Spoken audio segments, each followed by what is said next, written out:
So first off, just a little disclaimer about the B-roll footage. I'm playing City Skylines, and I kind of intended to like try to build Lunathion based off of the map that we're given.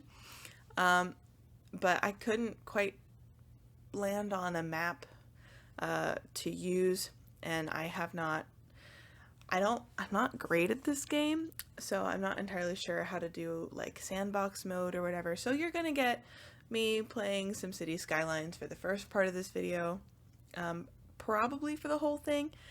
That's my expectation. So that's what's happening. It's not important. I'll end up putting some of the text snippets on the screen, but all of this, most of the videos that I put out, I will intend to do in a style that you could listen to, sort of like a podcast. So that's what's happening in the background. I've been like a long-term fantasy reader, like since I was a kid. Like fantasy has always been my favorite genre, so I'm kind of new to the romantasy, book talk sort of space online and that genre kind of as a whole. So I've been trying to read some of the popular stuff to really get into the genre. And I started last year with ACOTAR, which was not my favorite, but it also wasn't my least favorite. I don't think. No, it was not my least favorite book or book series, I suppose, that I've ever read. But I did not intend to read the Crescent City trilogy series. I think there's supposed to be a fourth one at some point, but for now it's a trilogy. So I did not really intend to read them until a few people online were like, oh no, Crescent City is so much better. ACOTAR's the worst. Like, it gets better, I promise. And so I, like an idiot, read them. And I actually really liked the first one upon my first read, because it seemed like, in the same sense that romantasy is sort of like a romance that is just set in a fantasy world. This one, House of Earth and Blood, really felt like sort of like a murder mystery set in a fantasy world. And I was like, oh, that's kind of cool. I like that as a concept. So then I read the second and the third one. I did not like them. They leaned, I think, too heavily into the fantasy genre for the level of world building that this author is capable of, or either that or she just needs a new editor. I'm not really sure. Either way, I read them, and now I'm gonna go through them so that if you're on the fence about reading them, you don't have to. I will tell you what happens, and you can save some of your time. To be fair, this book, the first one, is 800 pages. It's got 97 chapters in it. So this will probably be a two-parter for the first one. And the other two are like it. They're all this long. Who really has the time to read all those books? I do, apparently. And that's always my biggest complaint with this author, is that I just think that half of what is written could really, it could have been edited out. And that's definitely the case here. But there are a couple things that I actually really did like about this book. I'll talk about them when we get to them. So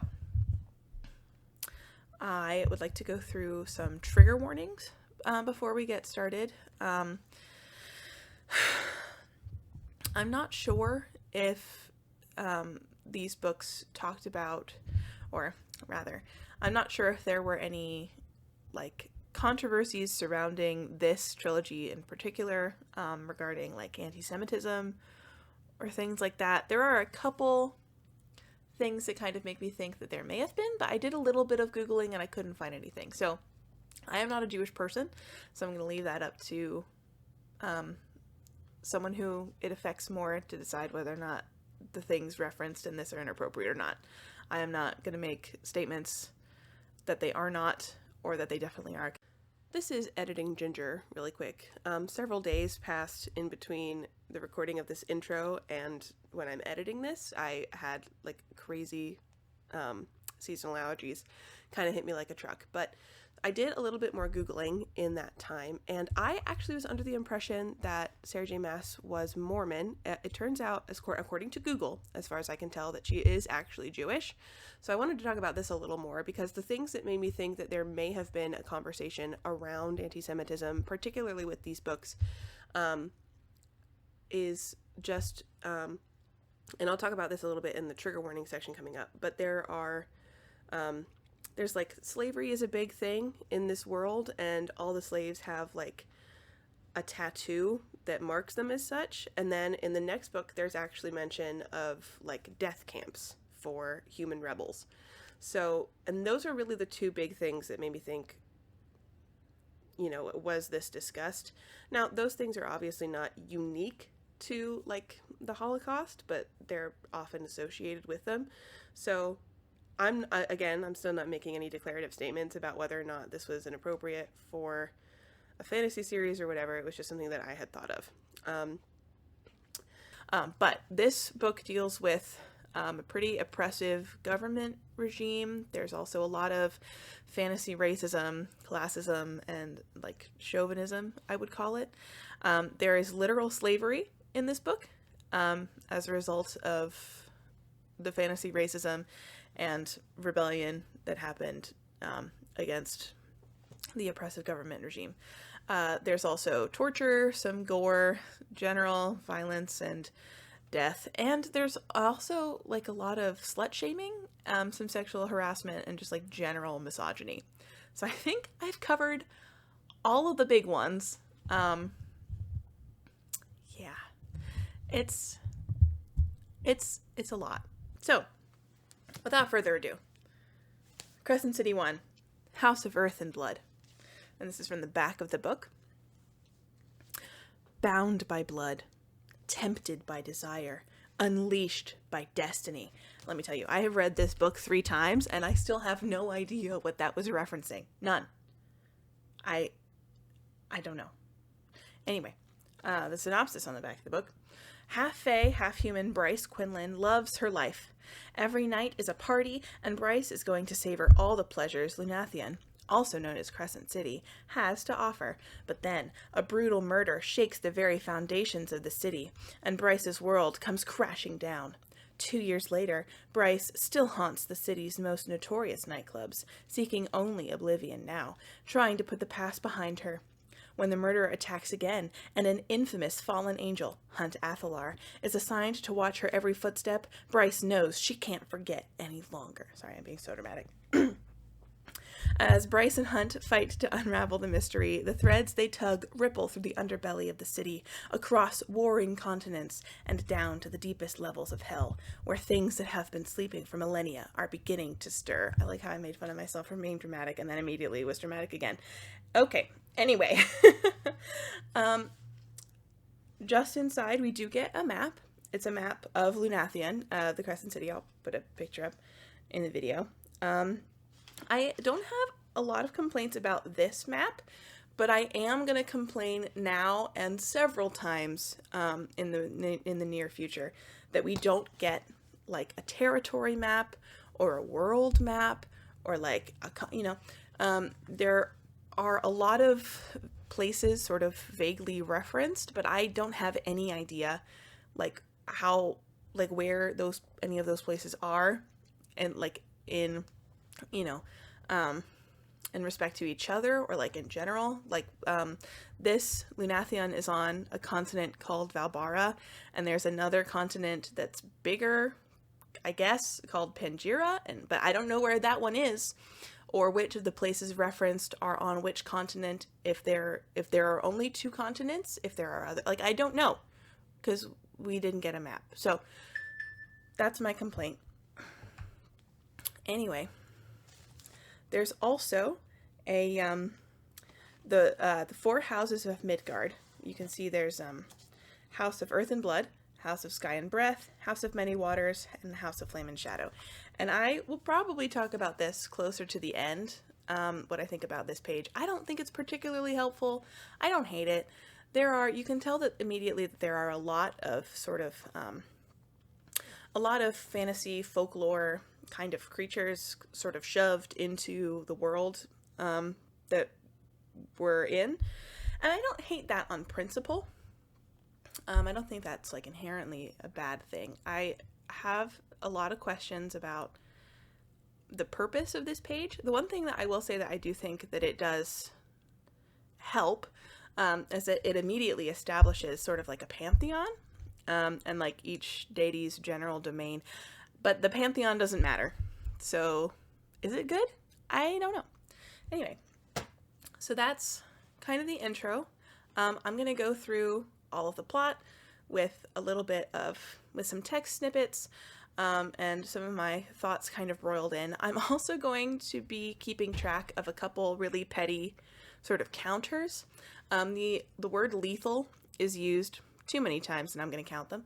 And also the amount of times that a character will like smile or like grin at someone else because they want to be intimidating is just, it's so funny to me. And so I'm going to count that too. So I believe that's everything. Let's get into the plot.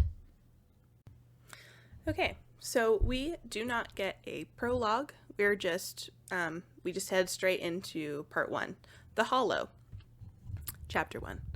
The book starts off with Bryce, our main character's bestie, Danica, arriving at Bryce's job, which she works at like a art gallery archive sort of trade place called Griffin Antiquities. And Danica arrives in wolf form, covered in dirt, to hide her sword in a closet, take a shower, and borrow some of Bryce's clean clothes. She's tense because she's been called in for a meeting with the city heads about Philip Briggs. We get a bunch of general world lore dumping that I'm just going to summarize for you. We're on a planet called Midgard. There's a group called Veneer, which is basically every type of being on Midgard aside from humans and ordinary animals. Then there's the Asteri, I'm not sure, which is some group above Veneer that rule the planet from the Eternal City in Pangira. We are in Lunathian, and in Lunathian, the governor is an archangel named Micah Domitus.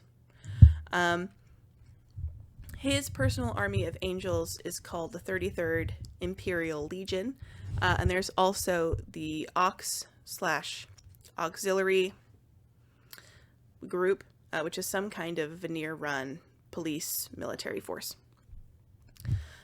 Griffin Antiquities is protected by a lot of spell work because its owner, Jasiba, who very rarely makes an appearance, is a 400-year-old enchantress.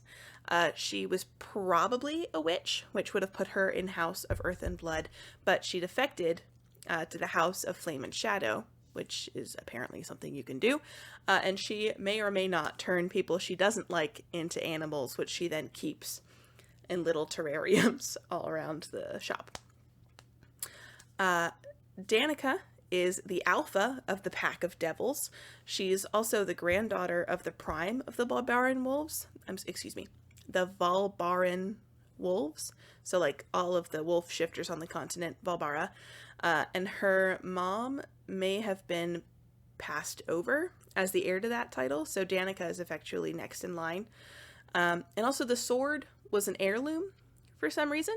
I am still not sure why a werewolf needs a sword, but she's got a sword. It's special. It's hers. Bryce, our main character, is a dancer. She enjoys recreational drugs with Danica, and they have matching back tattoos. We get a little bit more information about the city heads. There are 7 of them. I'm just going to try to pare this text down a little bit. Each head controlled a specific part of the city. The prime of the wolves in Moonwood, the Fey Autumn King in Five Roses, the Under King in the Bone Quarter, the Viper Queen in the Meat Market, the Oracle in the Old Square, and the River Queen, who very rarely makes an appearance, representing the House of Many Waters and her blue court far beneath the Istros River's turquoise surface. The humans in the Asphodel Meadows do not get ahead, and Micah, who is the head of the Central Business District, is kind of above all of the city heads. Beyond his city titles, he was Archangel of Valbara, ruler of this entire fucking territory, and answerable only to the 6 Asteri in the Eternal City, the capital and beating heart of Pangira, of the entire planet of Midgard. If anyone could keep Briggs in prison, it would be him. Briggs is a human rebel who was caught and arrested for planning an explosion at a nightclub by the Pack of Devils, which is Danica's pack. He wants to bring the rebellion, which is kind of going on in Pangira, over to Valbara, because humans are, like, I mean, they're legitimately being oppressed by the Vanir. Like, they don't have representation, they don't have very many rights, whatever. He has just been released on a technicality, which... Okay. Anyway, Chapter 2. Some members of Danica's pack text Bryce to check up on their alpha, Natalie and Connor, and then they leave. Bryce and Danica go somewhere. Jasiba, Bryce's boss, wants Bryce to find some Fey artifact stolen from Luna's temple during a blackout called Luna's Horn. Oh, and also, this is kind of a throwaway, but, like, apparently, if you just fuck up bad enough, the governor might have you publicly crucified. Like, that's a thing that they just, like, do. Yeah. Anyway, that's fun. Would I rather be feared or loved? Easy, both. I want people to be afraid of how much they love me. So, they leave, they're talking about the city heads meeting, and Bryce's half-brother, Rune, will be at the city head meeting. He's the son of the Autumn King. Bryce has this Archesian amulet that's apparently exceedingly rare and offers considerable protections against the influence of various magical objects, which will only be relevant much, much later. Bryce's mom calls, and Danica also calls her mommy because her own mom is such a gourd. And Danica lies about a sunball game to get Bryce out of visiting her parents and to keep them from visiting the city while this random rebel is on the loose. Also, her stepdad, Randall, apparently taught Bryce how to shoot a gun and, like, handle weapons and stuff. They arrive at the heart gate of the Old Square, which is apparently an old magical telephone that can talk to the other 6 gates in the city. It's got, like, a dial pad and everything. They cut the line to make a wish, and then Danica insults some teenagers and intimidates them because how dare teenage tourists have fun. Also, I'm upping the smiling to be intimidating counter. +1. They whirled toward her and went white as death. Danica smiled, showing nearly all her teeth. It wasn't a pleasant sight. "Holy shit," whispered one of them. Bryce hid her smile as well. It never got old. The awe. Mostly because she knew Danica had earned it. Every damned day, Danica earned the awe that bloomed across the faces of strangers when they spotted her corn silk hair and that neck tattoo. And the fear that made the lowlifes in this city think twice before fucking with her and the Pack of Devils. Except for Philip Briggs, Bryce sent a prayer to Agnia's blue, I think that's how you pronounce that, Agnia's blue depths, that the sea goddess would whisper her wisdom to Briggs to keep his distance from Danica if he ever really did walk free. The boys stepped aside, and it only took a few milliseconds for them to notice Bryce too. The awe in their faces turned to blatant interest. Bryce snorted. "Keep dreaming." One of them stammered, turning his attention from Bryce to Danica. My history teacher said the gates were originally communication devices." "I bet you get all the ladies with those stellar factoids," Danica said without looking back at them, unimpressed and uninterested. And man, she really just pwned those teenagers. Wow. Anyway, to actually activate the communication device, you need, like, a small amount of magic, and it's, like, sucked from you to, like, power the communication device on the city. And every gate bears a plaque reading, "The power shall always belong to those who give their lives to the city."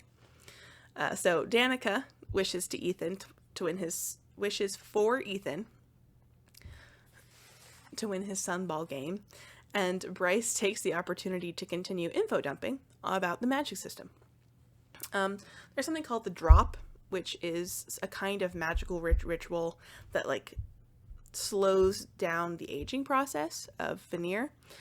Bryce and Danica had planned to make the drop together once they both turned 27. They'd take the deadly plunge into their matured power together, encounter whatever lay at the bottom of their souls, and then race back up to life before the lack of oxygen rendered them brain dead, or just plain dead. So, yeah. Also, apparently there are tests to predict what level of power someone would have once they've made the drop, which, fine. And then they talk about Fury, who is another friend from college, who is probably definitely an assassin. Bryce eventually wishes that Danica could get a manicure because her nails look like shit, which I think is funny. And then they split up so that Danica can attend the meeting at the Comitium, which is the governor's stronghold in the Central Business District, and Bryce can do some detective work about the horn. Chapter 3. The Pack of Devils is already at Bryce and Danica's apartment when Bryce gets home, and Connor is flirting so hard. Danica is really mad because the government, the police, someone, did release Philip Briggs because of some loophole that's never explained. And just as like a side note, this government is allowed to oppress humans. They do not have representation at all. Public crucifixions are common enough that Bryce knows when to avoid the Central Business District, and the Ox members are allowed to torture people to, quote, keep the city safe, but they can't keep some random domestic terrorist in prison? Okay, sure. Anyway, apparently during the blackout when Luna's horn was stolen, 2 Crescent City University students were killed near the temple, and Danica was on patrol in that section, so Sabine Danica's mother, also took the opportunity to reprimand her in front of a lot of people. The Prime is getting old, and people are speculating on when he'll pass. Apparently, the afterlife takes place on the material plane, which I think is actually really interesting, in the Bone Quarter, which is the Bone Gate where the Underking is, and he kind of is in charge of the House of Flame and Shadow. After people die, they have what is called a sailing across the Istros to the Bone Quarter. Judgment is passed when the boat either tips into the river or the soul is delivered to the Underking, which I think is kind of interesting.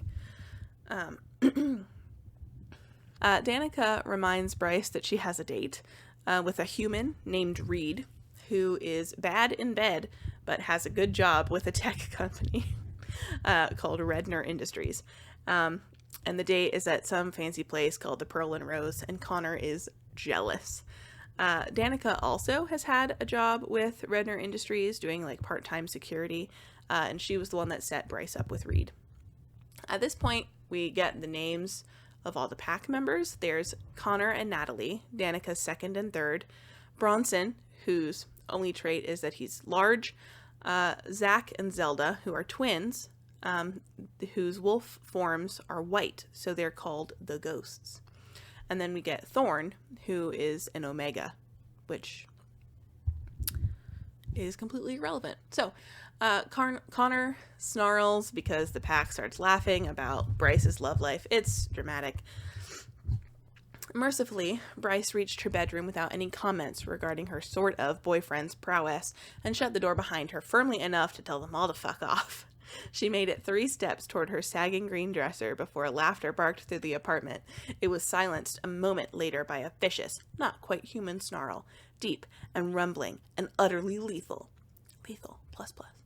Not Danica's snarl, which was like death incarnate, soft and husky and cold. This was Connor's, full of heat and temper and feeling. And I just want to talk about the definition of the word lethal. Merriam-Webster defines lethal, an adjective of relating to or causing death. And I just want to know, I guess, but like, we're talking about Connor's snarl, which is full of heat and temper and feeling, and that's described as utterly lethal. of, relating to, or causing death. But that's somehow different than Danica's snarl, which is death incarnate. Soft and husky and cold. And I guess death can feel like two different things. I mean, they're wolves, right? If a wolf snarls at me, I'm gonna feel like that's pretty lethal. But okay, I'm moving on. This doesn't matter. Okay. Bryce showers, and she puts very little effort into getting ready, which is notable only because she points out that she normally puts a lot of care into her appearance for every day, like just her job, and then proceeds to pregame with gin and pizza, and honestly, mood. Have no complaints about this. And Connor asks Bryce out, and she rejects him, clearly projecting some trauma from her father. Connor said, "Look, we've known each other a while. Is this a rehearsed speech?" He straightened, color staining his cheeks. The second in the pack of devils, the most feared and lethal of all the auxiliary units, was blushing. No. Lethal counter plus plus. Anyway, Bryce calls him an alpha hole, like an asshole, but like an alpha hole. She uses this word a lot. Honestly, I should have started an alpha hole counter. It's too late now, maybe for the next one, if it comes up enough. Bryce leaves. She and Danica do their cute little lighted up exchange. And then Danica says, "I love you," which makes Bryce pause because she doesn't really say that to people. Danica started saying that to people during some kind of an adventure involving a motorcycle crash and being held at gunpoint. And that's all that we get about that incident for now. They also talk about Bryce's third and final friend from college, Juniper, who is a faun ballet dancer. Chapter 4. Bryce arrives at the restaurant, is oogled by a number of veneer, but her date is late. Connor texts her while she drinks wine and waits, and he's clearly smitten and asking her to just give him a chance, when Reed finally arrives 45 minutes late and doesn't offer an explanation. We get an info dump about a smattering of seemingly unrelated things, including but not limited to Bryce having to yield allegiance to House of Earth and Blood to receive the civitas status her father offered with House of Sky and Breath. There are apparently a bunch of slaves in Pangira, but most slaves in Lunathion are among the ranks of the 33rd Legion. Also, apparently the Veneer aren't native to Midgard, but crossed through the Northern Rift and took over, eons ago. The conflict in Pangira has been ongoing for 40 years, but Valbara, the continent Lunathion is on, hasn't been fully involved yet. And then we get an interesting location description that makes me really wish that we'd given a world map, but we don't, so I'm not going to give it to you. So, Categorized as histories was anything that had big historical dates in them, explanatory histories, or pretty much anything that was boring. History's so boring! Bryce leaves the day early, thank God, confronts some fae and her human date who offers to pay Bryce to watch her with said date. And then she convinces Fury and Juniper to go clubbing with her and texts Connor back to agree to a single date. They go to a club called the White Raven, which used to be a temple to some forgotten god. Danica tells Bryce not to have fun without her. She forbids it. And then Fury warns Bryce to stay away from a new drug called synth. Like synthetic, but synth. Chapter 5. This is around the time that I started getting antsy, wondering where we were going to find out about what the actual plot of this book was going to be. I distinctly remember sort of chanting to myself, waiting for the plot to happen, right around this time. Because, this is several chapters in. I forget how many pages it's in. I've cut a lot out. So, anyway, they're at the club. Bryce goes absolutely buck wild, which seems like the norm for her. She does a little bit of recreational drugs and some dancing. And then when she gets home, she's so out of it that she forgets her building code for a minute and how to read. And again, honestly, mood. But eventually she gets inside and her apartment is a wreck. The iron spell-protected door has been ripped off and blood is like coating the floor. At first, she thinks she's hallucinating from all the drugs, but then she finds the whole pack dead and like pretty much decimated. She doesn't have a whole lot of time to grieve, however, as she hears something move in the hallway, and she assumes it's whatever killed Danica. So she does what any sane, pre-drop, very mortal, squishy person would do, and grabs a leg from their like shattered dining room table and goes out to kick some ass. She chases it. Eventually she catches up to get a good look. And the thing halfway down the alley, not veneer, not one she'd encountered before, a demon, some feral thing with smooth, near translucent gray skin. It crawled on 4 long, spindly limbs and looked vaguely humanoid, and it was feasting on someone else. On a Malik. I think that's how you say that. Blood covered the angel's face, soaking his hair and veiling the swollen, battered features beneath. His white wings were splayed and snapped. His powerful body arched in agony as the beast ripped at his chest with a maw of clear, crystalline fangs that easily dug through skin and bone. She did not think, did not feel. She moved, fast like Randall had taught her, brutal like he'd made her learn to be. She slammed the table leg into the creature's head so hard that bone and wood cracked. It was thrown off the angel and whirled, its back legs twisting beneath it, while its front legs, arms, gouged lines in the cobblestones. The creature had no eyes, only smooth planes of bone above deep slits. Its nose.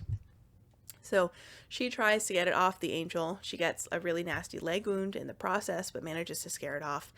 The angel is pretty beat up and possibly dying, so she abandons her pursuit of the demon and calls for help with the angel's phone. Chapter 6.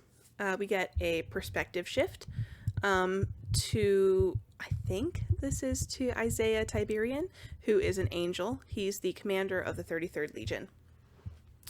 A few more backstory notes. There was an angel rebellion led by an archangel named Shahar, which failed. The angel who participated are slaves now and have halo tattoos that suppress the majority of their power.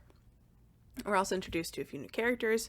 We've got Hunt Athalar, who we've known for the back of the book, who is also an angel in 33rd. His nickname is the Umbra Mortis, which is the shadow of death. He is Micah's personal assassin and demon hunter. He's got lightning magic. We've got Naomi, who is another angel in the 33rd, and Victoria, who is a wraith who has been confined within a human body, a humanoid body of some kind. Anyway, Bryce has been moved to an interview room, holding cell type of place, and I mean, she's dissociating pretty hard, understandably. Hunt and Isaiah were the ones who responded at the scene, and Hunt had like stapled her leg back together to keep her from bleeding out, and then he left the scene to track the demon, but he wasn't able to find it. They immediately rearrest Briggs because he's suspect number 1, and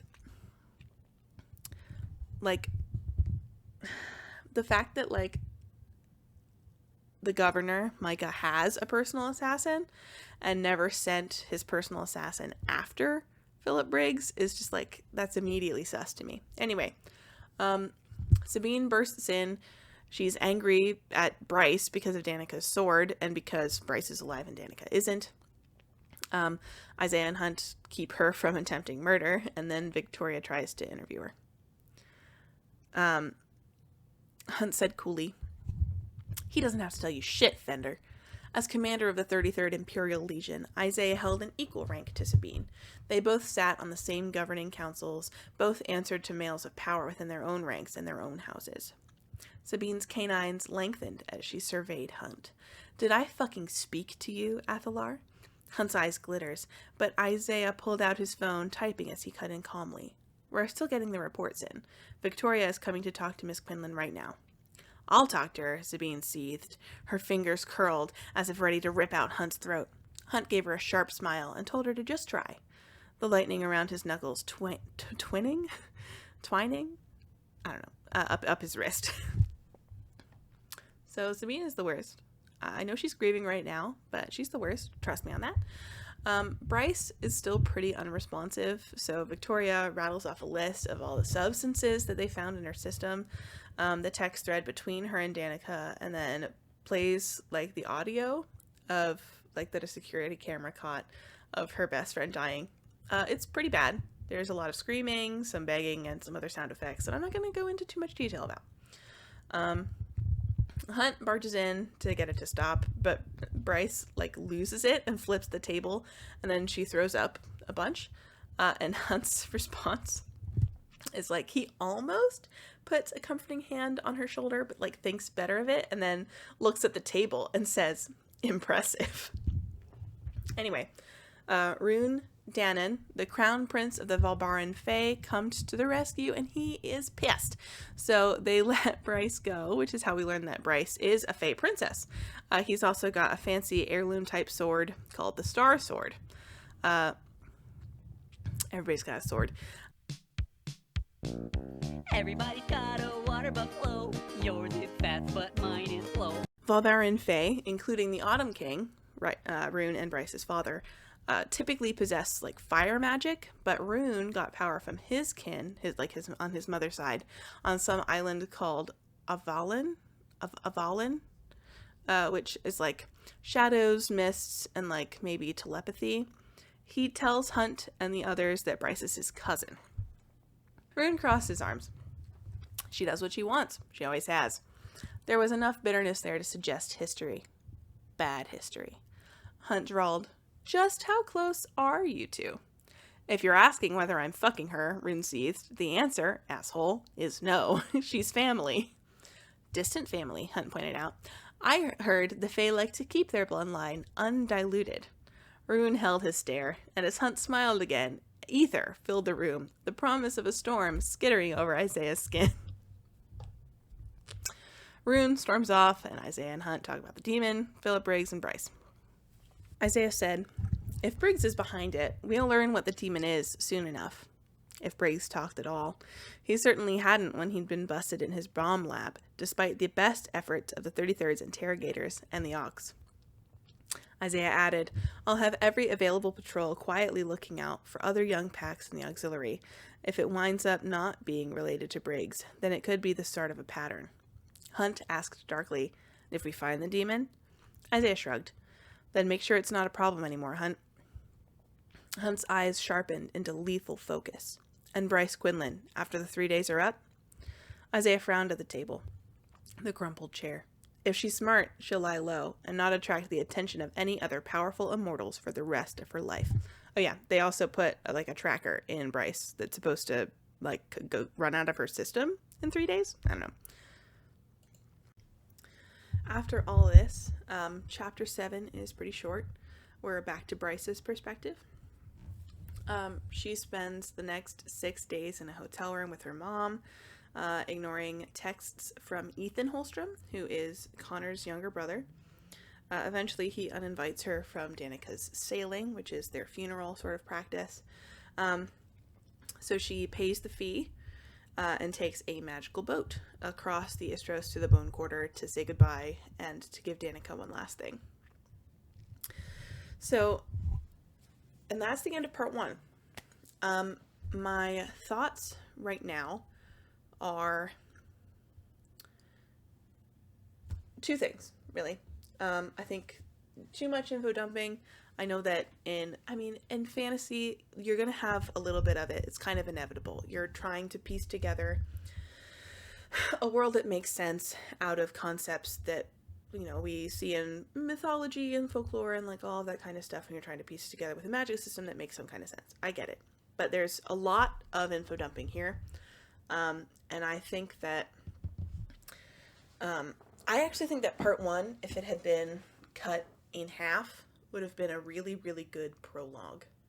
I think, getting to know who Danica was, Danica and Connor specifically are going to be the 2 most important characters that die in the prologue over the course of the story. I think that getting to know them and then, like, Bryce deciding that, like, yeah, maybe she's ready to date Connor just a little bit, and then them dying, I think that would have been a good tone setter for the story. I think, and maybe it was just how I read it, but by the time I got to chapter 5 or chapter 6, I was getting kind of antsy and like not really sure where the plot was going, and that kind of cheapened like the shock of those people that Bryce knows dying.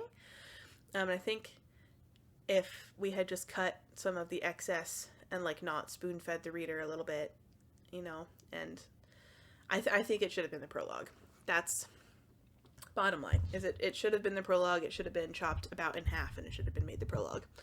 So that's the end of part 1. Part 2, The Trench, starts with almost 2 years time skip. Chapter 8, Bryce just finishes, like she's just finished hooking up with a lion shifter at the White Raven, who mistakes her for a prostitute, but she doesn't have time to deal with that. She's here to meet Maximus Tertian, who is a vampire lord, for the sale of some bust or something. He's creepy and demeaning, but the sale goes through. And then Bryce sees a group of friends celebrating one of them making the drop, which of course is an excuse to info dump about the magic system a little more. Apparently the city's power grid is fueled by first light, which is a form of magic released by a veneer when they make the drop. The drop is easy, but the ascent is not. So it's like dropping out of life and then ascent into like super life or whatever. So having an anchor is necessary, which is someone to link the person making the drop to reality. Typically a close friend, but they will like assign you a government worker if you don't have anybody. Because if you fail to make the ascent, you die. Bryce also keeps calling Veneer who have made the drop immortal, but we know from an earlier chapter that they do still have natural lifespans. Like, I think the prime is 400 years old and he's getting elderly. Like, he's going to die of old age at some point. I think the lifespan for Fae is longer, but still. So I asked my husband while reading this if he existed in a world where there was a thing that would extend his lifespan to several hundred years, and that thing was accessible to him, but he just hadn't done it yet, whether or not he would refer to those who had done it as immortal, and he said no, that would be strange. So, I digress. Once the deal between Bryce and Tertian goes through, Bryce tries to leave, but Tertian gets handsy and implies that because he paid so much money for this bust or something, that Bryce should throw in the perk of doing him. Rune comes in to keep her out of trouble because the owner of the club knows Rune and doesn't want a bloodbath on his dance floor.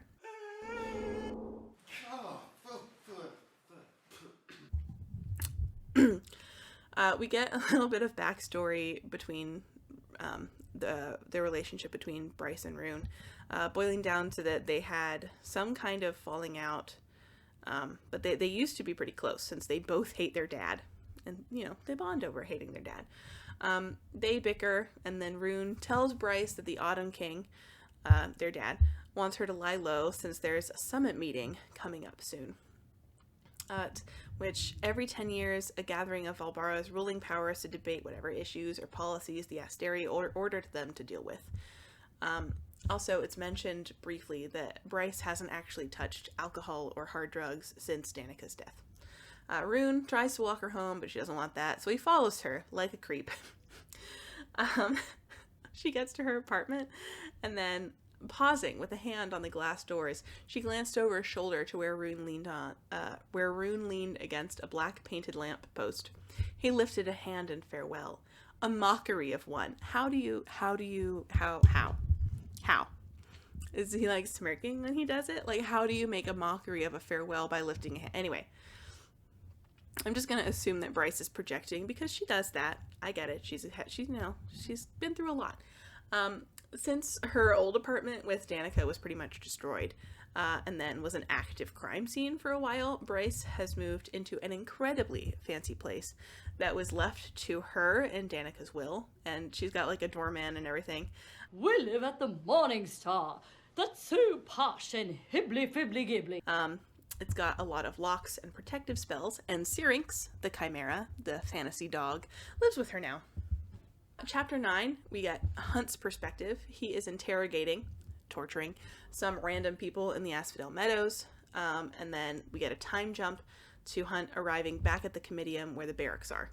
Victoria, Naomi, and Justinian, who is another angel in the 33rd, they're all hanging out. Justinian is all, "You are one sick fuck." And Hunt is all, "Micah didn't want a gun for this." Dramatic pause. "They didn't deserve a gun." Whatever that means.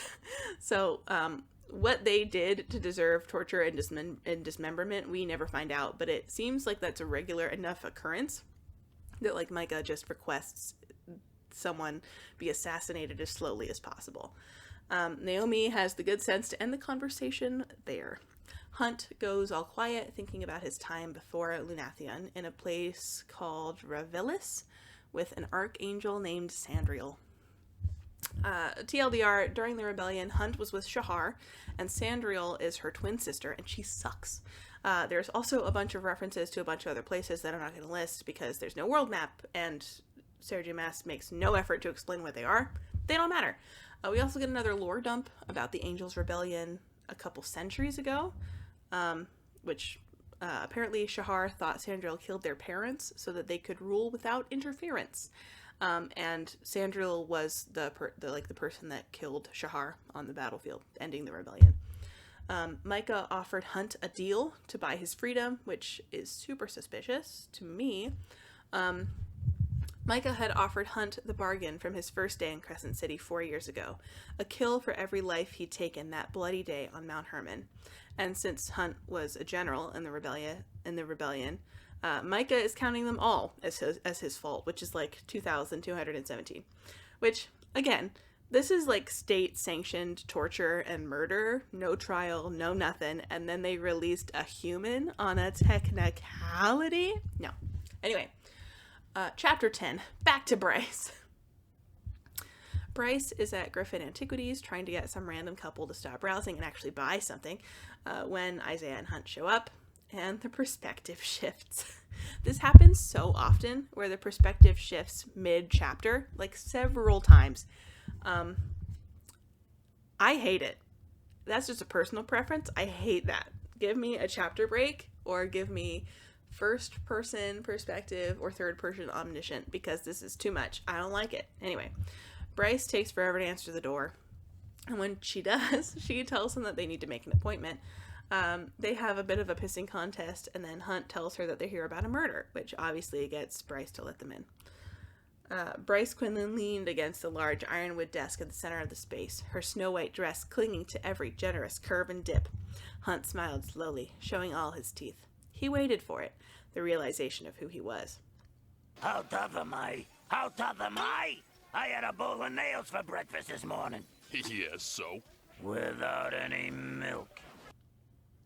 Waited for her to shrink back, to fumble for the panic button, or gun, or whatever the fuck she thought might have saved her from the likes of him. Maybe she was stupid after all, because her answering smile was saccharine in the extreme. Her red-tinted nails idly tapped on the pristine wood surface. You have 15 minutes. Maximus Tertian, the vampire that Bryce met with at the White Raven, was killed on the outskirts of the meat market. Hunt does some brooding and admiring of our female main character, while Isaiah verifies her story about the night she met Tertian. And then we get this really odd characterization of Isaiah in a throwaway line, suggesting he's used to people showing him deference and is, like, annoyed that Bryce isn't. Which is only weird because I just didn't get this vibe from him in part 1 when Bryce is being interviewed and Sabine is being a twat. Anyway, Isaiah drops the bomb that Micah, the governor, is on his way over to talk to Bryce and Jashiva because Tertian's injuries were the same as Danica's, so obviously Philip Briggs didn't kill him because he's been rearrested. Bryce goes to call Jashiva, then we get another point of view switch where Bryce gives her the rundown. She says she's got some calls to make, and Bryce goes to hide some books that Jashiva should not have. Chapter 11. Micah arrives at Griffin Antiquities, and he's gorgeous, surprising no one because everyone is pretty. I legitimately do not think there's a single ugly character in this book, even the NPCs that don't get names. Apparently there are 10 archangels that rule the territories of the Republic who only answer to the Asteri. They're somehow more powerful than angels, which is typically passed on via careful breeding orders of the Asteri. There's also apparently a Senate, but they're like understood to be a puppet for the Asteri. Bryce shoved the thought from her mind as she shut the iron door behind Hunt, just barely missing his gray feathers. His black eyes flashed with warning. She gave him a smile to convey everything she didn't dare say aloud regarding her feelings about this ambush. I faced worse than you, Umbra Mortis. Glower and snarl all you like. And then Josiba gets on a fantasy Zoom call, and Micah announces that he wants Bryce to solve the murders. Chapter 12, we switch back to Hunt's point of view. Josiba is, like, skeptical, but Micah explains how Briggs will stay in prison this time and why he wants Bryce to do this.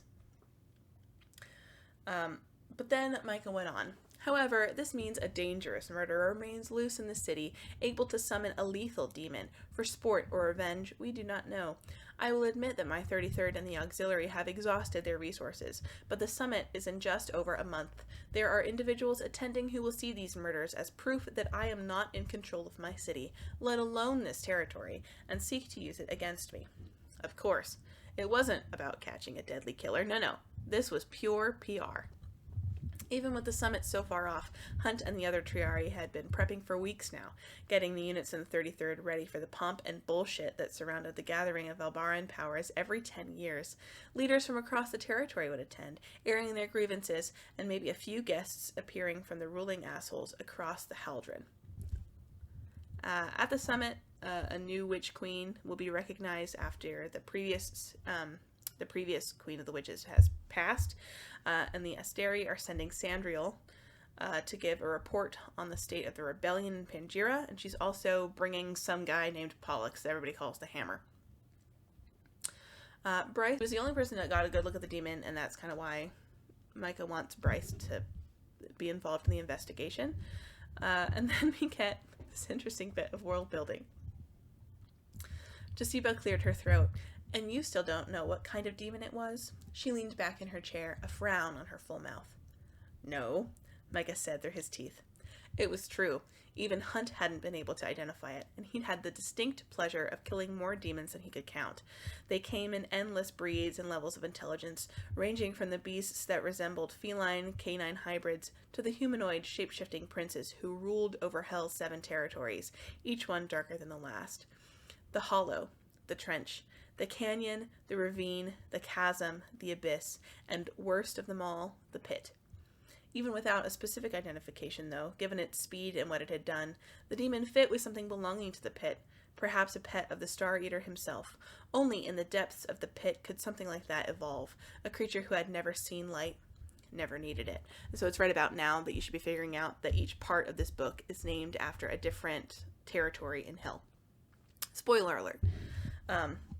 Anyway, Micah also says that Danica was friends with Tertian, which Bryce does not believe, and implies that Bryce might become a suspect. She really doesn't really want to do this, and asks why they don't just bring in someone like the Hind, who is a deer shifter, Pollux's lady friend, and also a sadist. There's also the Harpy? I don't know. I want to know why Isaiah doesn't get a cool nickname. Anyway. The Hammer and the Hind, the smasher of battlefields and the destroyer of the Republic's enemies. Hunt had seen the Hind a few times in Sandriel's stronghold, and always walked away, unnerved by her unreadable golden eyes. Lydia was as beautiful as she was ruthless in her pursuit of rebel spies. A perfect match for Pollux. The only one who might have suited Pollux more than the Hind was the Harpy, but Hunt tried not to think about the second in command of Sandriel's Triari when he could avoid it. In any case, Micah isn't really asking, and Bryce doesn't really have a choice. So Hunt partners up with Bryce as the resident demon hunter, and that's that. Then Hunt makes a pretty reasonable request, I think, but Bryce has had a tough morning. Hunt reached her as the Archangel and his commander paused outside. She only gave Hunt a winning, bland smile and began closing the door on him before he could step onto the dusty street. He wedged a foot between the door and the jamb, and the enchantments zinged and snapped against his skin as they tried to align around him. Her amber eyes flared. What? Hunt gave her a sharp grin. Make a list of suspects today. Anyone who might have wanted Danica and her pack dead. If Danica knew her murderer, odds were that Bryce probably did too. And make a list of Danica's locations and activities during the last few days of her life. Bryce only smiled again, as if she hadn't heard a damn word he'd said, but then she hit some button beside the door that had the enchantments burning like acid. Hunt jumped back, his lightning flaring, defending against an enemy that was not there. The door shut. She purred through the intercom. I'll call you. Don't bother me until then. Chapter 13. Hunt, Isaiah, and Micah touch base on the roof, because they're angels and they can fly, I guess. We get a pointless comparison of Lunathian to some other city somewhere that's not on a map. Micah had been responsible for it, for seeing this city as a tribute to the old model, but also a place for the future to thrive. He'd even embraced using the name Crescent City over Lunathian. A mail of progress, of tolerance, they said. Hunt often wondered what it would feel like to rip out his throat. He'd contemplated it so many times he'd lost count. Had contemplated blasting a bolt of his lightning into that beautiful face, that perfect mask for the brutal, demanding bastard inside. Maybe it was unfair. Micah had been born into his power, had never known a life as anything but one of the major forces on the planet, a near god who was unused to having his authority questioned and would put down any threats to it. A rebellion led by a fellow archangel and 3,000 warriors had been just that, even though nearly all of his triarii was now made up of the fallen. Offering them a second chance, apparently, Hunt couldn't fathom why he'd bother being that merciful. That's suspicious. That's weird. And clearly, it's because Micah has set the terms such that Hunt will never be able to fulfill them, but the hope of fulfilling them makes him more willing to submit and keep his head down. You would think that a 200 to 300 something year old war general would have figured that out. Anyway, Micah promises that if Hunt manages to solve the murders, he'll reduce his debts to 10, as opposed to the 2,000 something or other. And then Micah tells Hunt to keep his dick to himself. Micah's stare turned merciless, though. He scanned Hunt from head to toe, then the gallery beneath their booted feet, the assistant within it. Micah growled, "Keep your dick in your pants and your hands to yourself, or you'll find yourself without either for a while." Hunt would regrow both, of course. Any immortal who made the drop could regrow just about anything if they weren't beheaded or severely mutilated, with arteries bleeding out, but the recovery would be slow, painful, and being dickless, even for a few months, was not high up on Hunt's to-do list. Okay, so like they're not immortal though. If you're gonna regenerate your hands and your genitals, you're... Okay, moving on.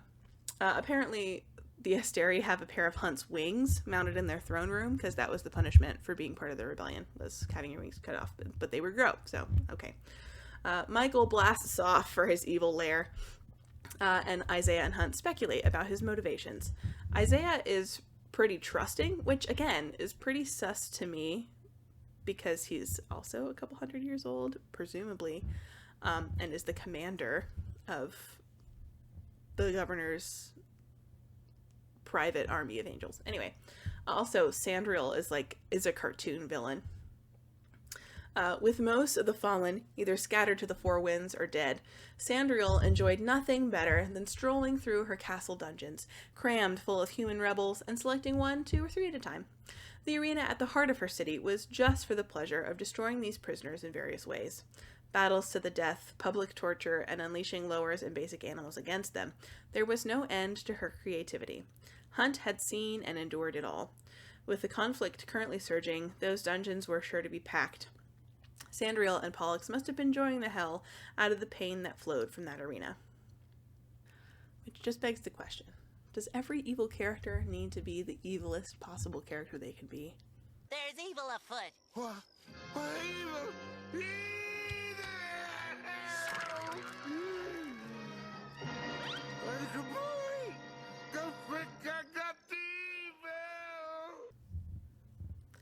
Isaiah flies off to speak to Rune about Bryce's alibi, and Hunt doesn't join because apparently he punched Rune in the face a while ago. We perspective shift back to Bryce. She's confused, but resolved to find the murderer. She's also mad that a trained angel is playing guard duty.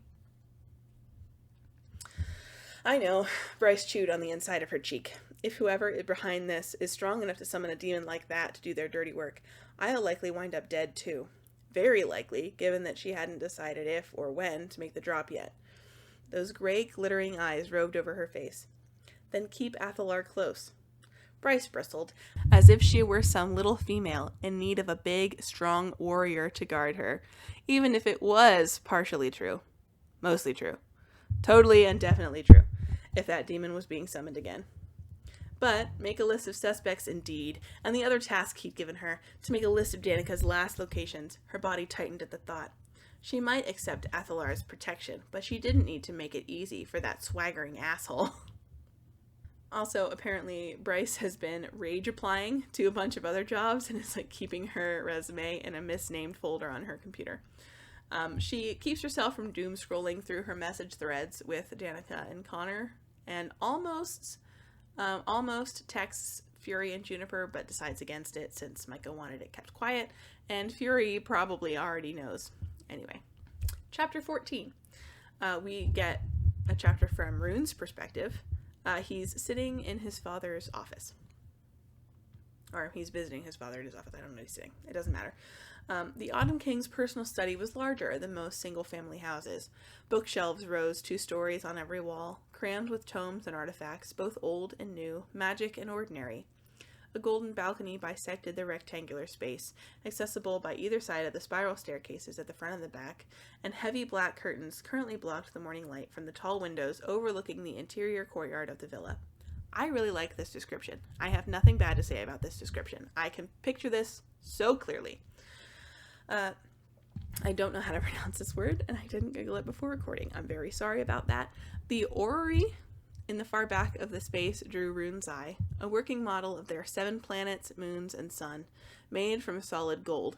Rune had been mesmerized by it as a boy, back when he'd been stupid enough to believe his father actually gave a shit about him, spending hours in here, watching the male make whatever observations and calculations he jotted down in his black leather notebooks.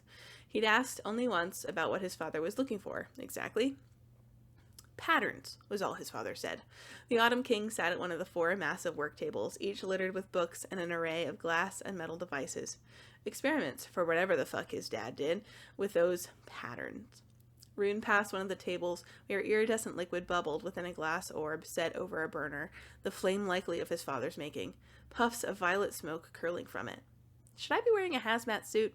Rune asked, aiming for the work table where his father had peered through a foot-long prism, ensconced in some delicate silver contraption. That goes on. We get another small info dump. Rune refrained from commenting about how the tax-paying people of the city would feel if they knew how one of their 7 heads spent his days. The 6 lower heads were all appointed by Micah, not elected by any democratic process. They were councils within councils designed to give people the illusion of control, but the main order of things was simple. The governor ruled, and the city heads led their own districts under him. Beyond that, the 33rd Legion only answered to the governor, while the Ox obeyed the city heads, divided into units based upon districts and species. It grew murkier from there. The Wolves claimed the shifter packs were the commanders of the Ox, but the Fae insisted that this distinction belonged to them instead. It made dividing, claiming responsibilities difficult. Rune had been heading up the Fae division for the Ox for 15 years now. His father had given the command and he had obeyed. He had little choice. Good thing he trained his entire life to be a lethal, efficient killer. Not that it brought him any particular joy. The Autumn King already knew about Briggs. They have the tense conversation. We get a little bit more of Rune's backstory. In summary, Rune got the Star Sword through something called an ordeal, and he's the only Starborn Fae on the planet.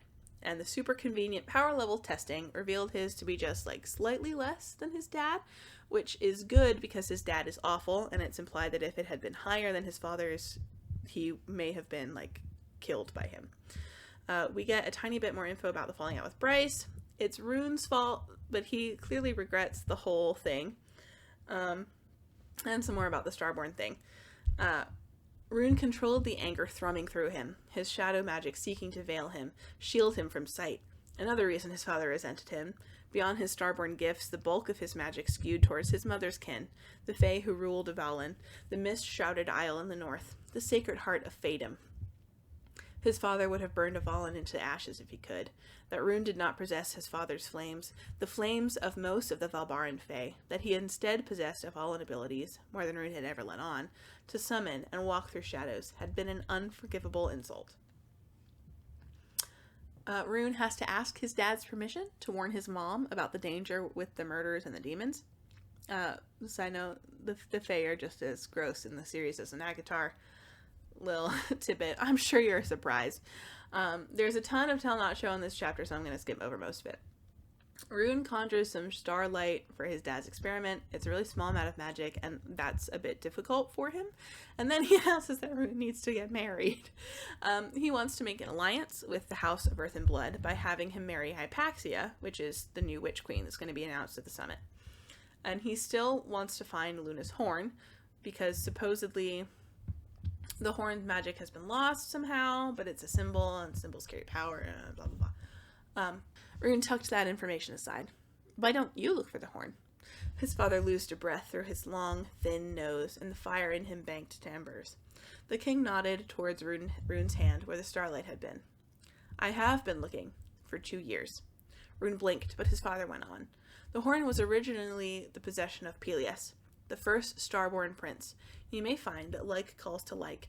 Merely researching it could reveal things to you that were hidden from others. Rune slammed the door behind him. Only when he'd gotten halfway down the hall did he laugh. A harsh, rasping sound. At least the asshole still didn't know that he'd lied about what the oracle had told him all those decades ago. With every step out of his father's villa, Rune could once more hear the oracle's unearthly whispering, reading the smoke while he trembled in her dim marble chamber. Hey, howdy, hey, it's Editing Ginger again. I am using some new, to me, editing software, so I accidentally deleted a small section while trimming some of the B-roll footage. The ending of that text clip, the oracle's prophecy for Rune was, the royal bloodline shall end with you, prince. And then we start chapter 15. Bryce and Syrinx are chilling at home, and Syrinx keeps pawing at the window because he can, sense Hunt watching them from the building next door. Groaning, Bryce hauled herself up from the nest of cushions and padded across wood and carpet to the window. On the street below, cars inched past, a few late-night commuters trudged home, and some dinner patrons strolled arm in arm to one of the fine restaurants along the river at the end of the block. Above them, the setting sun smeared the sky red and gold and pink. The palm trees and cypresses swayed in the balmy spring breeze, and was that a winged male sitting on the opposite roof, staring right at her? She knew those gray wings and the dark shoulder-length hair and the cut of those broad shoulders. Protection duty, Micah had said. Bullshit. She had a strong feeling the governor still didn't trust her, alibi or no. Also, up until this point on my first read-through, I had been picturing Hunt as blonde for some reason. I mean, I should have known better, but I just feel like he gives blonde energy. I don't know. Bryce closes the window blinds, and then Hunt calls her to ask her to open them back up because he wanted to watch what she was watching. They bicker, Bryce shuts the curtains again, so he flies over to knock on, the window. A thud against the window had her leaping out of her skin, sending Syrinx scrambling in a mad dash towards the curtains, yowling his fuzzy head off. She stormed around the couch, whipping the curtains back, wondering what the fuck he'd thrown at her window. The fallen angel hovered right there, glaring at her. She refused to back away, even as her heart thundered, refused to do anything but shove open the window, the wind off his mighty wings stirring her hair. What? His dark eyes didn't so much as blink. Striking, that was the only word Bryce could think of to describe his handsome face, full of powerful lines and sharp cheekbones. You can make this investigation easy, or you can make it hard. I don't... Spare me. Hunt's dark hair shifted in the wind. The rustle and beat of his wings overpowered the traffic below, and the humans and Veneer now gawking up at him. You don't appreciate being watched or coddled or whatever. He crossed his muscled arms. Neither of us gets a say in this arrangement, so rather than waste your breath arguing about boundaries, why don't you make that list of suspects and Danica's movements? Why don't you stop telling me what I should be doing with my time? And this level of stubbornness from her, when she acknowledges over and over that he is a literal slave and does not have a choice here, and like his request is like reasonable and like smart, like that's the first thing you should do. Just this whole thing with her is dumb. I know it's like posturing and she's just kind of messing with him, but it still seems cruel and unnecessary. Also, Bryce may not like Hunt, but Syrinx does, and dogs are always right, so there you go. Anyway, Bryce shuts the window on Hunt, and so then we switch to his perspective.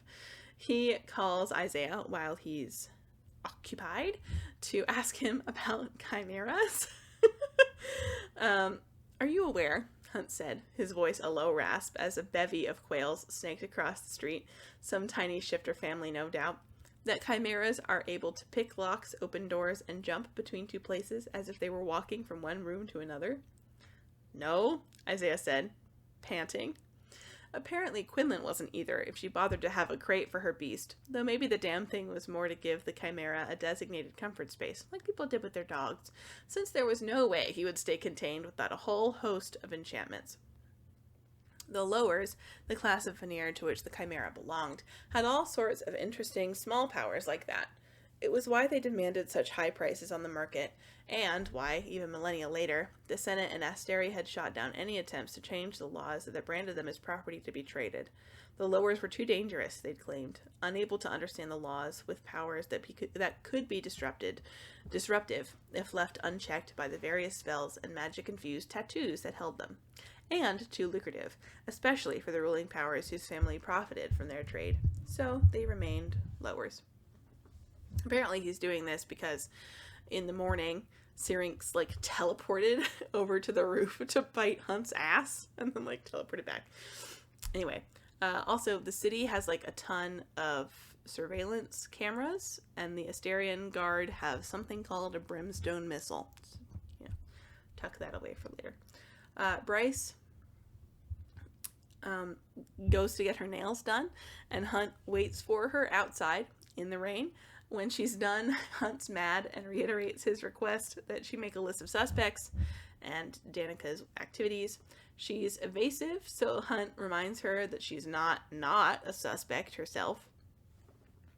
Back to Bryce's perspective, at Griffin Antiquities, her job, Lahaba is sad Bryce won't let Hunt in because he's dreamy. So she tries to like guilt her. Lahaba rotated her arm so that the tattoo inked amid the simmering flesh was visible. It had been stamped on her arm within moments of her birth, Lahaba had said. SPQM.